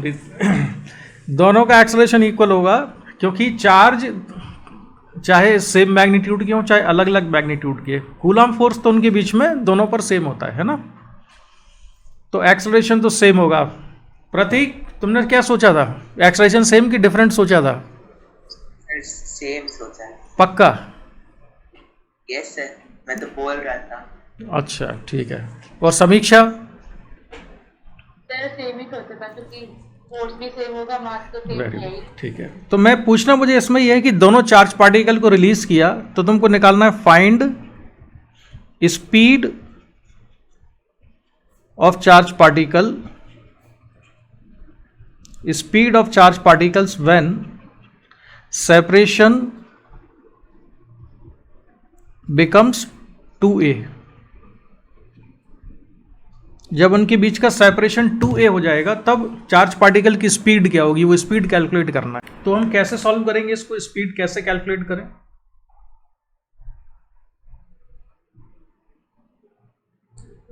सॉल्व मत करो अभी, बस डिस्कशन करो मेरे साथ में कि हमें क्या करना चाहिए, क्या लगा सकते हैं स्पीड कैलकुलेट करने के लिए। अच्छा, मैं थोड़ा सा चेंज कर दूं, पहली वाली बात रखता हूँ, इसको मैं फिक्स रखता हूँ, ठीक है, इसको फिक्स रखता हूँ, दूसरे को फ्री छोड़ देता हूँ। तो जब उसकी स्पीड हो जाएगी, सॉरी सेपरेशन 2a हो जाएगा, तब बताना है स्पीड क्या। तो इसमें देखो, एक्चुअली ना मैं तुम लोगों से इसलिए बोल रहा था कल क्लास करने को अलग से, क्योंकि मुझे थोड़ा सा ना 11th का तुम्हें कराना पड़ेगा, और उसमें मैं तुम्हें कराना चाहता हूँ थोड़ा सा इंटीग्रेशन वाला पार्ट, डिफरेंशिएशन वाला पार्ट, है ना, क्योंकि मैथमेटिक्स में डिफरेंशिएशन इंटीग्रेशन इस साल शुरू होने में भी टाइम होगा, और डिफरेंशिएशन इंटीग्रेशन तुमको थोड़ा ठीक से आने लगेगा ना, तो तुमको फिर फील आएगा क्वेश्चन सॉल्व करने में। क्योंकि आईआईटी की अगर हमको तैयारी करनी है तो हमारा ये जो डिफरेंशिएशन इंटीग्रेशन वाला पार्ट है, कौन सा वाला पार्ट जो हम फिजिक्स में यूज़ करते हैं, वो हमारा अच्छा होना चाहिए, ये रीज़न था। तो चलो अब मैं इसका तरीका बताता हूँ क्या करना है। ये वाला चार्ज पार्टिकल फिक्स है, दूसरा वाला जो चार्ज पार्टिकल ये मूव करना शुरू करेगा, और किसी इंस्टेंट पे मान लो ये यहाँ पहुँच गया। कितनी डिस्टेंस है इन दोनों के बीच में? डिस्टेंस मान लेते हैं x। अगर इन दोनों के बीच का डिस्टेंस x है तो इस पर एक कूलम फोर्स लग रहा होगा राइट साइड में F, और उस कूलम फोर्स की वैल्यू होगी F equal to K Q into Q upon x square. इतना कूलम फोर्स लगा। इसको मैं लिख देता हूँ mass into acceleration, m into, अब मैंने डिस्टेंस a ले ली थी यार, उसको मैं b कर देता हूँ, है ना, नहीं तो वो सिंबल मैच कर जाएंगे। तो डिस्टेंस b है, तो एक्सेलरेशन को मैंने लिख दिया a, तो मास इंटू एक्सेलरेशन। तो एक्सेलरेशन आया k Q into Q upon m x square के बराबर। तो क्या अब हम स्पीड उससे नहीं निकाल सकते? v square equal to u square plus 2a x, ये वाली इक्वेशन से नहीं निकाल सकते क्या हम इसमें ये वाली इक्वेशन लगा सकते हैं क्या? v square equal to u square plus 2as, क्या ये इक्वेशन यूज कर सकते हैं? मतलब मैं इस पार्टिकल के लिए फाइनल वेलोसिटी लिख दूं v square, initial velocity 0 plus 2, acceleration हमने कैलकुलेट ही कर लिया है 2q into Q upon M x square. तो क्या ये इक्वेशन यूज की जा सकती है इसको सॉल्व करने के लिए? No sir, acceleration not. Yes, very good. तो हम इस इक्वेशन को इसलिए यूज़ नहीं कर सकते क्योंकि जो तीन काइनेमेटिकल इक्वेशंस हम जानते हैं, v equal to u plus a t, s equal to u t plus half a t square and v square equal to u square plus 2as, ये तीनों ही इक्वेशंस तभी लग सकती हैं जब एक्सेलरेशन कांस्टेंट हो। और अभी जो एक्सेलरेशन आया है यहाँ पर, ये एक्सेलरेशन x का फंक्शन है, तो इसमें हमको इंटीग्रेट करना पड़ेगा, ठीक है, इसलिए इंटीग्रेशन की बात मैं कर रहा था, हमको आना चाहिए। तो एक्सेलरेशन को हम लिख लेते हैं डिफरेंशियल फॉर्म में, तो मैं इसको लिखता हूँ dv बाई डी टी। लेकिन मुझे वेलोसिटी और टाइम का रिलेशन नहीं चाहिए, मुझे वेलोसिटी और x का रिलेशन चाहिए, तो इस इक्वेशन को मैं चेंज करूँगा। क्या चेंज करते थे हम 11th में, अगर आपने पढ़ा हो तो बताओ? dx से मल्टीप्लाई कर लेते हैं, dx से डिवाइड कर देते हैं। ये जो dv बाई डी टी था ना, इस dv बाई डी टी को हमने क्या किया, dx से मल्टीप्लाई किया और dx से डिवाइड किया, और dx को रख दिया हमने dv के नीचे। तो जो dx बाई डी टी है, ये dx बाई डी टी क्या हो जाएगा? v। तो मेरे पास रिलेशन आ गया v dv by D X equals to K Q into Q upon M x square, ठीक है। तो v dv इक्वल्स to K Q into Q upon M और एक्स स्क्वायर 1/x² dx, ये रिलेशन बन गया, ये इक्वेशन आ गई। इसको हम इंटीग्रेट कर लेंगे और जो कांस्टेंट है उसको इंटीग्रेशन के बाहर रखते हैं। इसके बाद लगानी है लिमिट। लिमिट क्या होगी? x की इनिशियल वैल्यू क्या रखें हम? इनिशियल वैल्यू x की थी b के बराबर। यहाँ पर था ना पार्टिकल इनिशियली जब रेस्ट में, तो b थी, x की वैल्यू b, सेपरेशन b था, और तब वेलोसिटी कितनी थी? 0 थी। इसके बाद जब x की वैल्यू कितनी हो जाएगी? x नहीं 2b निकालना था ना, 2b, तब वेलोसिटी मुझे निकालनी है v। तो बस हो गया सॉल्व। v का इंटीग्रेशन हो जाएगा v²/2 और limit 0 to b equal to k q into Q upon m और 1/x² का -1/x और b से 2b। बस इसके बाद आगे आप कर लेना, हो गया ख़त्म क्वेश्चन, अब कुछ नहीं बचा इसमें। ठीक है, यहाँ तक मैं छोड़ देता हूँ इसको, लिमिट रख के तुम कर लेना बाकी। इसमें कोई डाउट हो तो बताओ।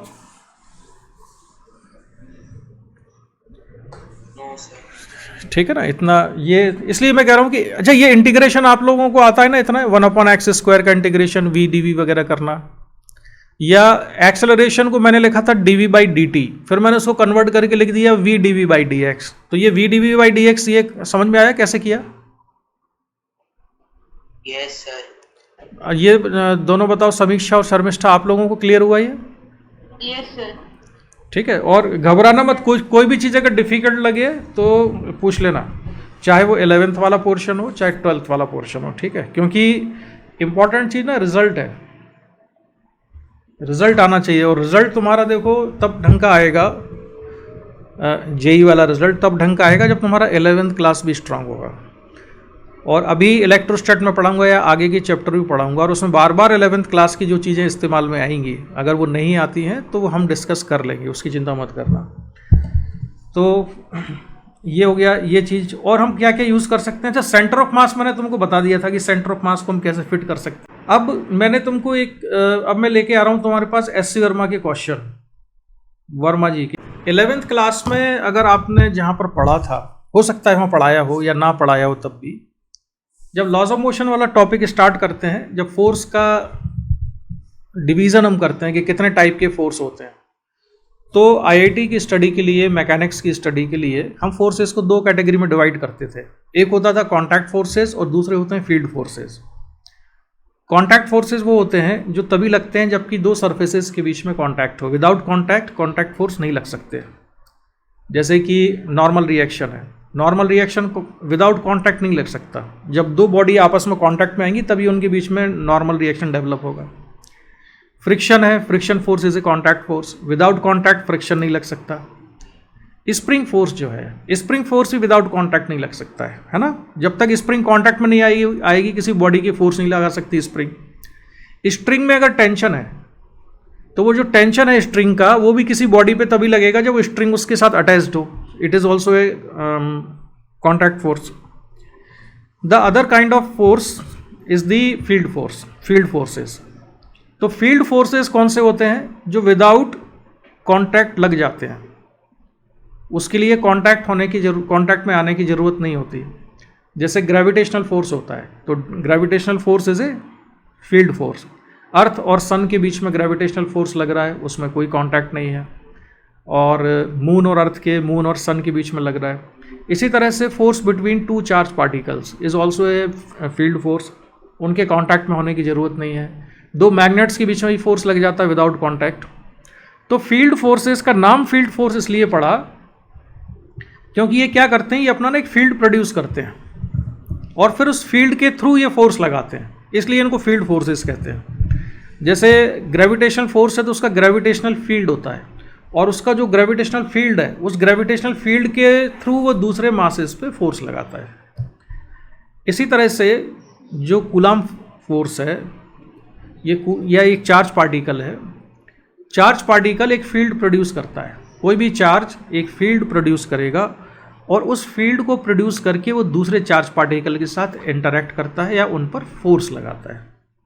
बात समझ में आ रही नहीं है? बोर तो नहीं होने लगे मैं क्या बता रहा हूँ? सो गए हो नहीं तो सुनते सुनते। नहीं तो Q चार्ज जो है यहाँ पर मैंने रखा, तो इसका जो इलेक्ट्रिक फील्ड है मैं वो डिफाइन करूँ कि इलेक्ट्रिक फील्ड क्या होता है। तो इलेक्ट्रिक फील्ड का मतलब ये है कि इस चार्ज पार्टिकल का इफेक्ट जितनी रीजन में एक्सपीरियंस किया जा सकता है, that whole region is called its electric field. तो अब ये तो बड़ी फैंसी सी बात हो गई, दिमाग में बहुत ज़्यादा नहीं किया, बस ये पता चला कि इसके इफेक्ट को जहाँ तक फील किया जा सकता है। तो इफेक्ट को फील करेंगे कैसे? तो इफेक्ट को फील करने के लिए क्या करते हैं, एक टेस्ट पॉजिटिव चार्ज ले लेते हैं हम।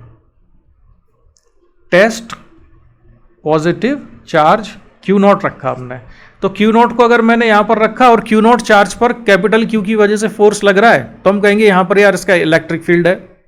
कैपिटल Q की वजह से यहाँ पर चेक करना है, तो मैंने यहाँ Q नॉट रखा, तो यहाँ पर भी पता चल गया कि भाई फोर्स लग रहा है। तो जो कैपिटल Q चार्ज है, ये Q नॉट चार्ज पर जितने दूर दूर तक फोर्स लगा सकता है, वो सारा रीजन जहाँ पर ये फोर्स एक्सपीरियंस करेगा Q not due to capital Q, that region is called electric field of capital Q।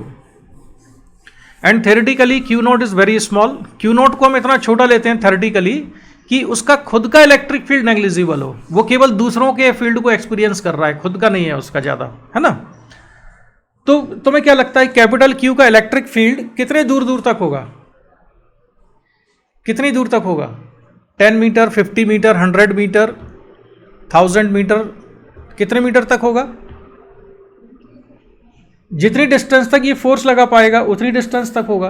Capital Q इस पर फोर्स लगाएगा Q into K into Q into Q not upon R square, ये force होगा दोनों के बीच में। तो स्मॉल r की किस वैल्यू के लिए ये फोर्स 0 हो जाएगा?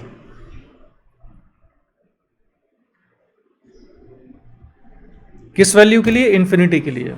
यानी कि थ्योरेटिकली कैपिटल Q चार्ज का जो इलेक्ट्रिक फील्ड है, वो इलेक्ट्रिक फील्ड कहाँ तक फैला हुआ है? इन्फिनिटी तक फैला हुआ है। लेकिन कैपिटल Q चार्ज की वजह से Q नॉट पर अलग अलग पॉइंट पर लगने वाले फोर्स का मैग्नीट्यूड भी अलग अलग होगा। अगर Q नॉट पास में है तो ज़्यादा फोर्स एक्सपीरियंस करेगा, Q नॉट अगर दूर है तो कम फोर्स एक्सपीरियंस करेगा। समझ में आ रहा है ना? Q नॉट जैसे जैसे दूर जाएंगे Q नॉट पर लगने वाले फोर्स का मैग्नीट्यूड कम होता जाएगा। क्यों भाई, क्लियर है ना ये बात?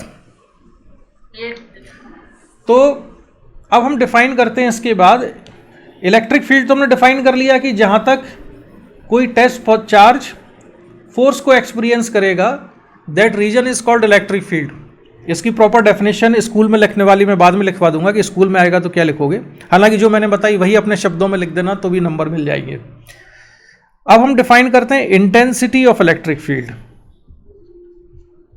इंटेंसिटी ऑफ इलेक्ट्रिक फील्ड, क्योंकि इंटेंसिटी कैपिटल Q के इलेक्ट्रिक फील्ड की अलग अलग जगहों पर अलग अलग है। तो मान लो मुझे पॉइंट A पर, जो कि कैपिटल Q से x डिस्टेंस पर है, यहाँ पर मुझे इंटेंसिटी डिफाइंड करनी है कि how intense is the electric field at point A due to capital Q। Now we have to defined intensity और strength of electric field. Intensity भी कह सकते हो इसको, स्ट्रेंथ भी कह सकते हो, स्ट्रेंथ ऑफ इलेक्ट्रिक फील्ड। ठीक है, इसको डिफाइन करने का तरीका ये होता है, सबसे पहले तो हम क्या करते हैं, पॉइंट ए पर एक टेस्ट पॉजिटिव चार्ज रखते हैं Q नॉट।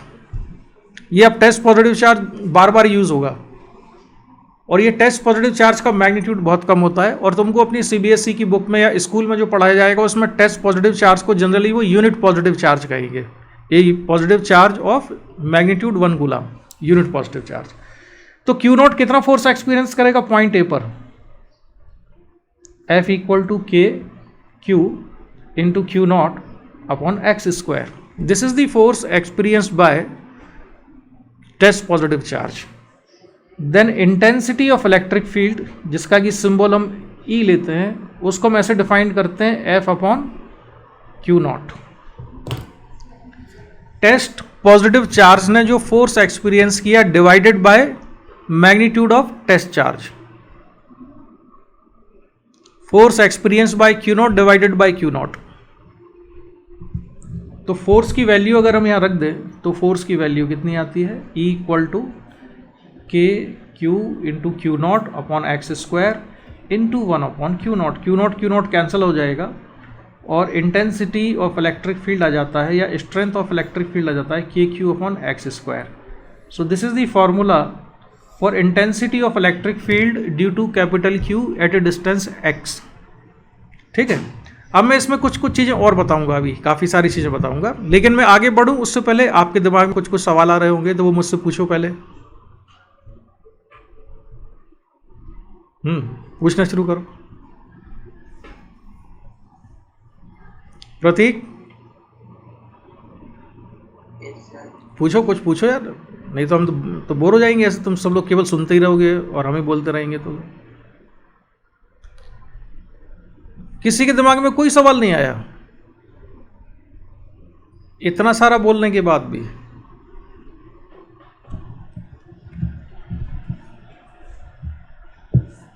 तो बताओ इलेक्ट्रिक। हाँ बोलो बोलो, वेरी गुड। सर वो कैपिटल की जो है उसको कुछ ना कुछ फोर्स तो फिर लेकिन लगेगा ही ना। कैपिटल क्यू पर? यस सर, तो डिस्टेंस फिर उससे हाँ लगने दो। नहीं देखो, फोर्स कैपिटल क्यू और क्यू नॉट के बीच का मामला है, उस दोनों के बीच में ही लगेगा फोर्स। ऐसा थोड़ा हो सकता है कि अकेले क्यू नॉट पर ही फोर्स लगे। लेकिन ये इलेक्ट्रिक फील्ड जो निकली ना, ये इलेक्ट्रिक फील्ड किसकी वजह से निकली है?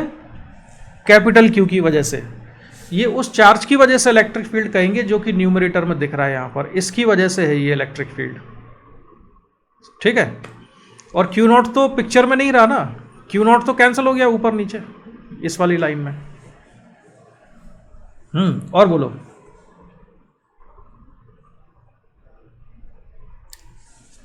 थ्योरेटिकली इलेक्ट्रिक फील्ड को डिफाइन ऐसे करते हैं, E equal to limit q not tends to 0 F upon q not. ये थ्योरेटिकली इस तरह से इसको डिफाइन किया जाता है। तो इसका पर्पस ये होता है क्यू नॉट टेंड्स टू 0 का, कि भाई क्यू नॉट का मैग्नीट्यूड हम इतना कम रखें कि क्यू नॉट का खुद का इलेक्ट्रिक फील्ड पॉइंट ए के इलेक्ट्रिक फील्ड को अफेक्ट ना करे। और पॉइंट ए पर जो इलेक्ट्रिक फील्ड है, we are interested in electric field produced by capital q. ठीक है, जैसे आप कहीं मिठाई खरीदने गए किसी दुकान में एक, और आपने कहा यार मिठाई की क्वालिटी चेक करें, खा के देख लेते हैं। तो आपने 1 किलो मिठाई खरीदनी है और आधा किलो आप खा के चेक करो वहाँ, तो ये तो मतलब जस्टिफाइड नहीं है ना। तो उसे टेस्ट करने के लिए क्या करोगे आप? टेस्ट बहुत थोड़ा सा करोगे। तो वही है कि यहाँ पर टेस्ट पॉजिटिव चार्ज है क्यू नॉट। तो हम ये चाहते हैं कि टेस्ट पॉजिटिव चार्ज का खुद का मैग्नीट्यूड इतना कम होना चाहिए कि पॉइंट ए पर कैपिटल क्यू का जो इलेक्ट्रिक फील्ड है वो क्यू नॉट की वजह से चेंज ना हो। ये सब थ्योरेटिकल चीज़ें हैं, इनको बस तुम वैसे ही याद रखो। क्वेश्चन सॉल्व करने में इनका कोई बहुत बड़ा सिग्निफिकेंस नहीं होगा। क्वेश्चन सॉल्व करने के लिए हम सिंपल ये यूज़ करेंगे कि क्यू अपॉन एक्स स्क्वायर। और कोई पूछे सवाल मेरे से? अभिषेक? नहीं सर, समझ गया। अच्छा, तो अब देखो इलेक्ट्रिक फील्ड अगर किसी पॉइंट पर चेक करना है हमें, तो उसका तरीका क्या है? उस पॉइंट पे क्या रखें हम? Test positive charge. Test positive charge. हम वहां पर टेस्ट पॉजिटिव चार्ज रखेंगे। टेस्ट पॉजिटिव चार्ज जो फोर्स एक्सपीरियंस करेगा, उस फोर्स को अगर हमने टेस्ट पॉजिटिव चार्ज के मैग्नीट्यूड से डिवाइड कर दिया तो क्या आ जाएगा? इलेक्ट्रिक फील्ड निकल आएगा। अब स्कूल में तुमको एक डेफिनेशन और बताई जा सकती है कि यह वही बताई जाएगी, ये क्यू चार्ज है और क्यू चार्ज की वजह से अगर x डिस्टेंस पर मुझे इलेक्ट्रिक फील्ड निकालनी है तो वो क्या करेंगे? यहाँ पर यूनिट पॉजिटिव चार्ज रखेंगे और वो कहेंगे कि force experienced by unit positive charge is equal to electric field. तो F equal to K Q into 1 upon x square. तो जो फोर्स आया इसी को वो कह देंगे कि इलेक्ट्रिक फील्ड के बराबर है, यानी E equal to K Q by x square. Formula तो दोनों से सेम आएगा। तो ये चीज़ भी जगह जगह यूज होगी, बार बार इसका इस्तेमाल होगा कि force experienced by unit positive charge is equal to magnitude of electric field at that point. जिस पॉइंट पर आपको इलेक्ट्रिक फील्ड निकालना है उस पॉइंट पर आप यूनिट पॉजिटिव चार्ज रख दीजिए। यूनिट पॉजिटिव चार्ज उस पॉइंट पर जिस फोर्स को एक्सपीरियंस करेगा मैग्नीट्यूड में, वो फोर्स ही इलेक्ट्रिक फील्ड के बराबर होगा। बात समझ में आ गई है? ऐसा इसलिए होगा कि Yes. इसमें हमने क्यू नॉट इक्वल टू 1 कर दिया ना भाई, तो जैसे ये था एफ बाई क्यू नॉट, तो मैं एफ बाई 1 कर दूंगा तो एफ और ई मैग्नीट्यूड में इक्वल हो गया, ये वाला एफ और वो उधर ई ये मैग्नीट्यूड में इक्वल हो गया। ठीक है, ये समझ में आ गया। Yes, तो sir. तो इलेक्ट्रिक फील्ड है force experienced by unit positive charge भी कह सकते हो, या force experienced by test positive charge divided by magnitude of positive charge, ऐसा कह सकते हो, है ना। अब हम इसमें छोटी छोटी सी फॉर्मेलिटी वाली चीज कर लें कि इलेक्ट्रिक फील्ड वेक्टर क्वांटिटी होती है। नंबर 1, पहली चीज ये है कि इलेक्ट्रिक फील्ड जो है, इलेक्ट्रिक फील्ड, अच्छा एक चीज याद रखना, मैं भूल गया बताना, इलेक्ट्रिक फील्ड और इंटेंसिटी ऑफ इलेक्ट्रिक फील्ड ना अलग अलग चीज है। इलेक्ट्रिक फील्ड का तो मतलब है कि फील्ड एग्जिस्ट करती है तो हम कहेंगे इलेक्ट्रिक फील्ड है, और इंटेंसिटी ऑफ इलेक्ट्रिक फील्ड का मतलब है कि how intense is the electric field eight a particular point. लेकिन इंटेंसिटी ऑफ इलेक्ट्रिक फील्ड को ही शॉर्ट में ना हर जगह इलेक्ट्रिक फील्ड ही बोला करेंगे हम, ध्यान रखना। हम अलग से ऐसा नहीं कहेंगे, पूरा नहीं बोलेंगे intensity of electric field. So nickname of intensity of electric field is simply electric field. ठीक है, ये याद रखना। ओके तो जब मैं लिख रहा हूं कि electric field is a vector quantity, so I mean intensity of electric field is a vector quantity. So electric field is vector, और प्रतीक वेक्टर है तो डायरेक्शन भी जरूर होगी। Yes, sir. So direction of electric field होती है, direction of electric field is along the direction of force experienced by test positive charge. किसी point पर अगर हमको इलेक्ट्रिक फील्ड की डायरेक्शन निकालनी है तो उस पॉइंट पर आप टेस्ट पॉजिटिव चार्ज रखेंगे। टेस्ट पॉजिटिव चार्ज आप यूनिट पॉजिटिव चार्ज भी रख सकते हो। तो उस यूनिट पॉजिटिव चार्ज पर जिस डायरेक्शन में फोर्स लगेगा that is the direction of electric field at that point. ठीक है, तो चलो जी इसको थोड़ा सा और इस पर बातचीत कर लेते हैं हम कि मान लीजिए मैंने एक चार्ज रखा यहाँ पर प्लस क्यू, और एक पॉइंट है यहाँ पर ए। तो पॉइंट ए पर इलेक्ट्रिक फील्ड किस डायरेक्शन में है, उसके लिए हमें क्या करना है, यहाँ पर एक टेस्ट पॉजिटिव चार्ज रख देते हैं। हम चाहते तो प्लस क्यू नॉट भी रख सकते थे, लेकिन चलो इस बार हम चेंज कर लेते हैं, थोड़ा +1 रख देते हैं। तो इस पर फोर्स कहाँ लगेगा, इस पर रिपल्सिव फोर्स लगेगा इधर राइट साइड। तो ये इलेक्ट्रिक फील्ड की डायरेक्शन है। अगर मुझे इस वाले पॉइंट पे निकालना है बी पॉइंट पर, तो यहाँ पर टेस्ट पॉजिटिव चार्ज रखा, दोनों को ज्वाइन किया तो रिपल्सिव फोर्स यहाँ लगेगा, तो ये डायरेक्शन हो गई इलेक्ट्रिक फील्ड की। अब मैं यहाँ पर -Q1 चार्ज रखता हूँ, और -Q1 चार्ज की वजह से मुझे इलेक्ट्रिक फील्ड निकालनी है पॉइंट सी पर। तो किस डायरेक्शन में आएगी इलेक्ट्रिक फील्ड, यहाँ पर आप टेस्ट पॉजिटिव चार्ज रखिए, इन दोनों को ज्वाइन करिए तो ये अट्रैक्टिव फोर्स लगाएगा, तो इलेक्ट्रिक फील्ड की डायरेक्शन है टूवर्ड्स लेफ्ट। तो बहुत आसान है इलेक्ट्रिक फील्ड की डायरेक्शन निकालना। जिस भी पॉइंट पर इलेक्ट्रिक फील्ड की डायरेक्शन निकालना है उस पॉइंट पर टेस्ट पॉजिटिव चार्ज रखिए। टेस्ट पॉजिटिव चार्ज जिस डायरेक्शन में फोर्स को एक्सपीरियंस करेगा that is the direction of electric field at that particular point. तो ये हुआ इलेक्ट्रिक फील्ड की डेफिनेशन। इलेक्ट्रिक फील्ड की यूनिट क्या होगी, SI unit, SI unit of electric field. हमने ई को डिफाइन कैसे किया, F/Q या F/Q0, तो ये हो जाएगा न्यूटन पर coulomb. Unit SI unit Newton पर कूलम। और एक काम मैं हमेशा आप लोगों पर छोड़ता हूं, मैं बहुत कम करता हूं, वो है dimensional formula. Dimensional formula of electric field कितना हो जाएगा, न्यूटन पर कूलम से फोर्स का डायमेंशनल फार्मूला क्या होता है, mL/T-2 होता है।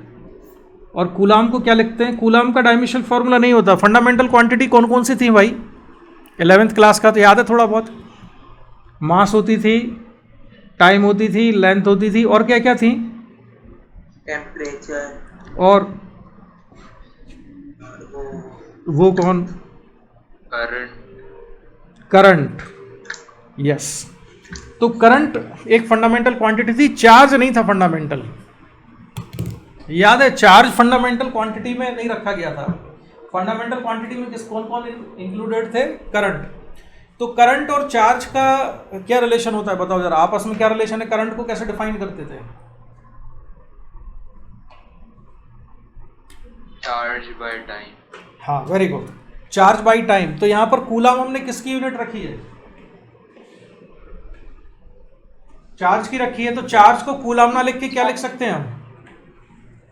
चार्ज को कूलम ना लिख के क्या लिख सकते हैं? Current into time. Yes, current into time. तो अब ये फंडामेंटल क्वांटिटीज में कन्वर्ट हो गया। तो फंडामेंटल क्वांटिटीज में कन्वर्ट हो गया तो करंट इनटू टाइम। तो करंट इनटू टाइम, करंट का यूनिट होता था एम्पियर, जिसको ए लिखेंगे, और टाइम का लिखेंगे टी। तो फाइनली ये बन जाएगा एम एल टी माइनस 3 ए माइनस 1 ऐसे। और कुछ कुछ लोग ना कूलम माइनस 1 कर देते हैं डायरेक्ट इसको। तो वो देख लेना पूछने वाले की भावनाएं क्या है, तो उसकी भावनाओं की कदर करते हुए अपना आंसर लिख देना, वो एम्पियर में चाह रहा है कि कूलम में चाह रहा है, ठीक है। वैसे एक सही तरीका तो एम्पियर में लिखना है, क्योंकि चार्ज को फंडामेंटल क्वांटिटी में नहीं माना जाता है ना। तो ये इलेक्ट्रिक फील्ड का डिस्कशन था, और इसके आगे क्वेश्चन वगैरह। अच्छा एक और चीज़, ये जो फॉर्मूला आया है ना KQ/x², this formula is applicable only for point charges. Electric field का जो फॉर्मूला है E = KQ/x² is applicable for point charges only. ये केवल पॉइंट चार्जेस के लिए एप्लीकेबल है। ऐसा क्यों? इसका रीज़न ये है भाई कि जो कूलम्स लॉ आपने पढ़ा था, वो कूलम्स लॉ भी पॉइंट चार्जेस के लिए एप्लीकेबल था, और कूलम्स लॉ के को यूज़ करके ही हमने ये इलेक्ट्रिक फील्ड डिफाइन किया है। तो अगर कूलम्स लॉ पॉइंट चार्जेस के लिए एप्लीकेबल था, तो इलेक्ट्रिक फील्ड भी पॉइंट चार्ज के लिए एप्लीकेबल है। इस फार्मूले को आप ऐसे याद रखना कि ये वाला जो क्यू चार्ज है ना, रुक जाओ मुझे चार्ज तक पहुँच जाने दो जरा, अभी मैं पहुँच नहीं रहा हूँ वहाँ तक, मुझे अपना रूप बदलना पड़ेगा अब, और मैं इधर आऊँगा अब। यहाँ पर जो क्यू चार्ज लिखा है ना न्यूमरेटर में, आप इस फॉर्मूले को ऐसे याद रखेंगे कि इस वाले चार्ज की वजह से जो न्यूमरेटर में लिखा है x डिस्टेंस पर इलेक्ट्रिक फील्ड है, उतना जो मैंने लेफ्ट साइड में लिखा है। तो ये जो ऊपर चार्ज लिखा होता है ना, इसी चार्ज का इलेक्ट्रिक फील्ड है, ये किसी और का नहीं है, ठीक है। ये इसी चार्ज का इलेक्ट्रिक फील्ड है, ये किसी और चार्ज का इलेक्ट्रिक फील्ड नहीं है, ये याद रखेंगे आप। तो पॉइंट चार्ज के लिए ये फॉर्मूला केवल एप्लीकेबल होता है। और क्या क्या इसमें बचा है इंपॉर्टेंट बताने के लिए? मेरे ख्याल से अब इसमें ज़्यादा कुछ नहीं बचा है। इसके बाद बचेगा केवल कैलकुलेशन, और वो कैलकुलेशन मैं आज नहीं कराऊंगा। जैसे क्या कैलकुलेशन होगा, जैसे एक रॉड है, ये रॉड है, इस रॉड को यूनिफॉर्मली चार्ज कर दिया, टोटल चार्ज है इस पर Q, और रॉड की जो टोटल लेंथ है वो L के बराबर है। तो रॉड से R डिस्टेंस पर एक पॉइंट A है, परपेंडिकुलर डिस्टेंस है R पॉइंट A पर, तो यहाँ इलेक्ट्रिक फील्ड निकालना है। तो परपेंडिकुलर डिस्टेंस A पर इलेक्ट्रिक फील्ड निकालने के लिए कि हम KQ/r² लिख सकते हैं इलेक्ट्रिक फील्ड पॉइंट A पर।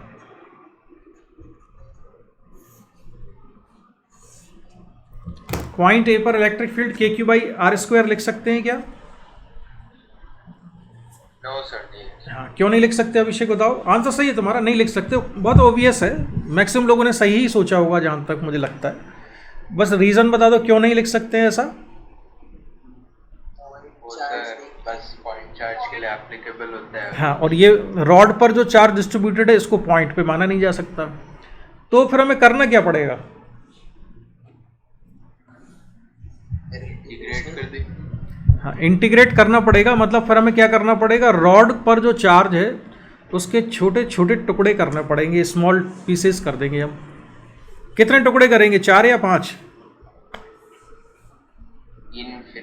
यस, इनफाइनाइट पीसेस कर देंगे।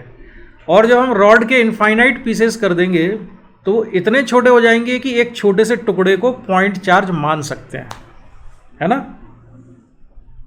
फिर उस Yes. फिर उस पॉइंट चार्ज की वजह से इलेक्ट्रिक फील्ड निकालेंगे और फिर उसको हम इंटीग्रेट करेंगे। तो ये वाला काम करेंगे हम नेक्स्ट क्लास में। जैसे इसमें मैं यहाँ से क्या करूँगा, यहाँ से मान लो इस डिस्टेंस को मैं ले लेता हूँ x, और यहाँ से एलिमेंट लूँगा मैं इसका एक dx। तो dx एलिमेंट पर चार्ज कितना होगा? छोटा सा एलिमेंट है, नन्ना मुन्ना सा, बताओ इस पे कितना चार्ज है? dq Q by L into dx. Yes, हाँ, डी क्यू नहीं, Q by L into D x के बराबर। Very good. यूनिटरी मेथड लगाया शर्मिष्ठा, बहुत सिंपल सा है। Since L length has charge Q, therefore unit length has charge Q by L, therefore D x length has charge Q by L into D x. इसको D Q हम मान सकते हैं। तो इस डी क्यू चार्ज की वजह से पॉइंट ए पर इलेक्ट्रिक फील्ड कितना होगा, उसको मैं लिख लूंगा D E. D equal to आ जाएगा K into D Q upon, बोलो क्या आएगा?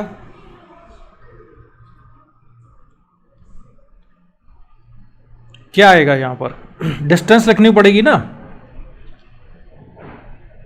क्यों भाई? हो कि नहीं लाइन? सर वही x square plus r square will be. ये डिस्टेंस लिखनी पड़ेगी। तो ये डिस्टेंस कितनी है? under root x square plus r square. x square plus r square. हाँ, ये डिस्टेंस मुझे यहाँ पर लिखनी पड़ेगी। तो ये हो जाएगा under root x square plus r square. Very good. तो इसका स्क्वायर करेंगे तो अंडर रूट हट जाएगा, तो x square plus r square, ये हो गया। इस इलेक्ट्रिक फील्ड की डायरेक्शन क्या होगी? अच्छा, सभी मत बोलना, मैं जिससे पूछूं वही बताना। तो किससे पूछूं? शर्मिष्ठा तुम बताओ, इस इलेक्ट्रिक फील्ड की डायरेक्शन क्या है पॉइंट ए पर? ये छोटे से एलिमेंट की वजह से जो हमने इलेक्ट्रिक फील्ड निकाली है, इस इलेक्ट्रिक फील्ड की डायरेक्शन क्या है?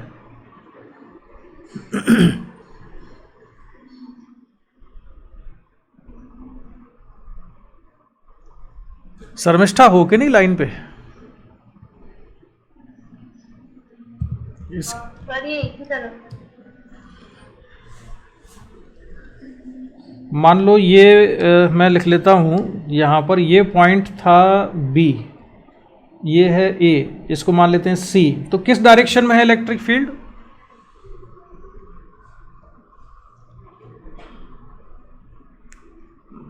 भाई ऐसे काम नहीं चलेगा, बोलना पड़ेगा। तो ये वाला आप समझ नहीं आया। इलेक्ट्रिक फील्ड की डायरेक्शन बताना है आपको। फिर मैं बताऊं, जब तुम डायरेक्शन बताओगी तो फिर मैं तुमसे पूछूंगा कि तुमने निकाला कैसे डायरेक्शन, ये चक्कर है इसलिए मुझे पूछना है। समीक्षा बताओ, डायरेक्शन किधर है इलेक्ट्रिक फील्ड की पॉइंट ए पर? Sir B to A. हाँ, अब ये निकाला कैसे direction B to A? Answer सही है तुम्हारा, वेरी गुड। बस मुझे तरीका बताओ कैसे नहीं।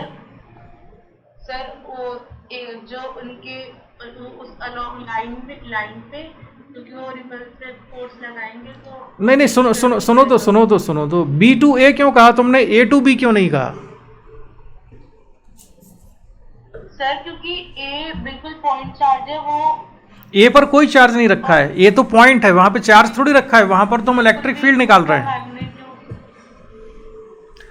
पॉइंट ए पर कोई चार्ज नहीं है, पॉइंट ए पर तुम इलेक्ट्रिक फील्ड निकाल रहे हैं, चार्ज तो रॉड पर है।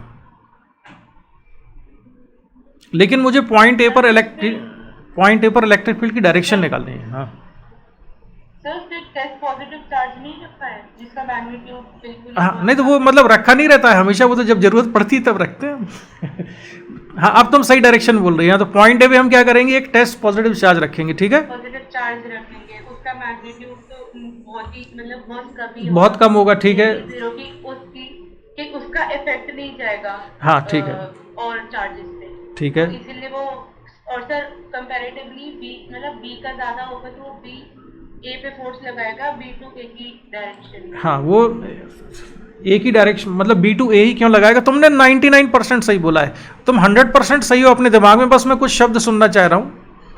वो बताओ जरा कि ए पर ए की डायरेक्शन में क्यों था, बी टू ए क्यों था?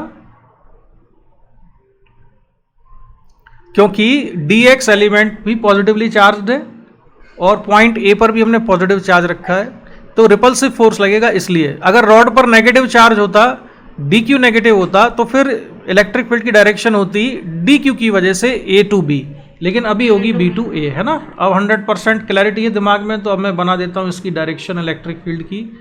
ये इधर आएगी, ये है इलेक्ट्रिक फील्ड की डायरेक्शन। हाँ बोलो। सर टेस्ट चार्ज पॉजिटिव रहना जरूरी है? हाँ, उसको कोविड हो गया है। सर नेगेटिव तो नहीं ले सकते उसको? नहीं नहीं, एक्चुअली देखो क्या है, कुछ चीज़ों के लिए ना साइन कन्वेंशन डिफाइन किए गए। जैसे इलेक्ट्रॉन पे नेगेटिव चार्ज होता है, ये हमको कैसे पता? तो ना तो चार्ज पॉजिटिव होता है ना नेगेटिव होता है। तो इलेक्ट्रॉन पे जो चार्ज होता है उसको हम नेगेटिव कहने लगे, प्रोटॉन पे जो होता था उसको हम पॉजिटिव कहने लगे हैं। तो पॉइंट ए पर जब मुझे इलेक्ट्रिक फील्ड डिफाइन करनी है ना, तो अगर इलेक्ट्रिक फील्ड डिफाइन करनी है तो हमें ये तय करना पड़ेगा कि आप पॉजिटिव चार्ज से डिफाइन करोगे या नेगेटिव चार्ज से। तो ये तय किया गया, डिसाइड किया गया कि भाई जब भी हमको इलेक्ट्रिक फील्ड की डायरेक्शन निकालनी होगी तो हम पॉजिटिव चार्ज रखा करेंगे वहाँ पर, टेस्ट पॉजिटिव चार्ज। वो जो डायरेक्शन फोर्स एक्सपीरियंस करेगा उसको हम क्या करेंगे कि ये इलेक्ट्रिक फील्ड की डायरेक्शन है। अगर नेगेटिव चार्ज डिसाइड कर लिया जाता पहले तो नेगेटिव चार्ज से निकालते हम, लेकिन ऐसा नहीं कर सकते कि कभी मन हुआ तो पॉजिटिव चार्ज से निकाल लिया, कभी मन हुआ तो हमने नेगेटिव चार्ज से निकाल लिया डायरेक्शन को। तो इसलिए ध्यान रखना इलेक्ट्रोस्टैटिक्स में, अगर कभी भी हमें अननोन चार्ज लेना है, हमें पता नहीं कि वो पॉजिटिव है कि नेगेटिव है, तो अननोन चार्ज हम पॉजिटिव लेके सॉल्व किया करेंगे। सॉल्व करने के बाद वो अपने आप विथ नेगेटिव साइन आ जाएगा, लेकिन उसको ऑलरेडी नेगेटिव लेके नहीं करना है।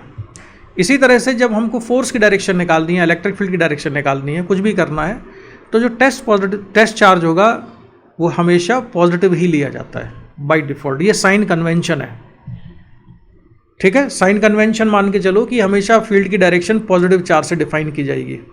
अगर साइंटिस्ट लोग पहले ये डिसाइड करते कि हमको नेगेटिव चार्ज से डिफाइन करनी है तो हम नेगेटिव से लिया करते, ठीक है। तो टेस्ट चार्ज हमेशा पॉजिटिव ही होगा। तो डायरेक्शन समझ में आ गई, डी ई की किधर है? Yes sir.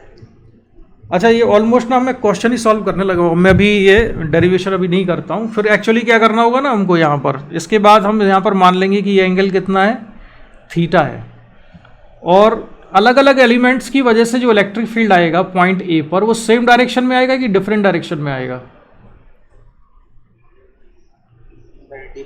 डिफरेंट डायरेक्शन में आएगा, क्योंकि अगर मैं एक दूसरा एलिमेंट कंसिडर करता, मान लो एक एलिमेंट हमने यहाँ पर लिया, तो इसी पॉइंट पर उसकी वजह से जो डायरेक्शन आती वो डायरेक्शन आती इस वाले एरो की तरफ जो मैंने अभी बनाया है। मैं इसका कलर चेंज कर देता हूँ, ब्लू वाला। अगर एलिमेंट हमने यहाँ पर लिया होता दूसरी जगह पर, ये एलिमेंट होता, अगर एलिमेंट कहाँ पर होता, चलो मैं अभी जाता हूँ वहीं पर तुमको समझाने के लिए। अगर एलिमेंट हमने यहाँ पर लिया होता तो इस एलिमेंट की वजह से पॉइंट ए पर इलेक्ट्रिक फील्ड की डायरेक्शन आती इधर ब्लू वाले एरो की तरफ। ये वाला जो एलिमेंट है, इस एलिमेंट की वजह से इलेक्ट्रिक फील्ड की डायरेक्शन आ रही है ये वाले एरो की तरफ। तो अलग अलग एलिमेंट्स की वजह से इलेक्ट्रिक फील्ड की डायरेक्शन कैसी है, अलग अलग है। इसलिए हमको क्या करना होगा, हमें इसको रिजॉल्व करना पड़ेगा। यहाँ पर हमको जो इलेक्ट्रिक फील्ड आया है यहाँ पर, इसके कंपोनेंट करने पड़ेंगे। एक हॉरिजॉन्टल कंपोनेंट करेंगे और वर्टिकल कंपोनेंट करेंगे, फिर कंपोनेंट्स को अलग अलग इंटीग्रेट करेंगे। तो तुम लोग घबराना जाओ, इसलिए मैं एक क्लास ऑलरेडी कल लगाना चाहता था जिसमें थोड़ा मैं तुम्हें डिफरेंशियल इंटीग्रेशन भी बताता, लेकिन चलो हम इसी को क्लास के ड्यूरेशन में बताएंगे जब परसों क्लास होगी, ठीक है। तो आज की क्लास को हम यहीं पर कंप्लीट करें, लेकिन कोई भी अगर कुछ भी पूछना हो तो मुझसे पूछ लो अभी। सर वो आपने बोला था ना कल की क्लास, मैंने पूछा था आपसे, आप कल लगा लोगे जो कल होगा? अच्छा था, अच्छा, ठीक। देखो अब ना उसमें थोड़ा सा मैं श्योर नहीं हूँ, क्योंकि मेरी जो दूसरी क्लासेस हैं तो उनको मतलब है ये कि मेरी काफ़ी सारी क्लास होगी ना कल, तो अगर मैं ज़्यादा नहीं थका तो मैं कल 9:30 वाली ले लूँगा, ठीक है। जहाँ तक कि हम कर लेंगे 9:30 वाली, तो उसमें मैं तुमको थोड़ा सा ना कुछ पुराना 11th का ये सारी चीज़ें डिफरेंशिएशन इंटीग्रेशन में थोड़ा सा रिवाइज करा दूंगा उसमें, है ना।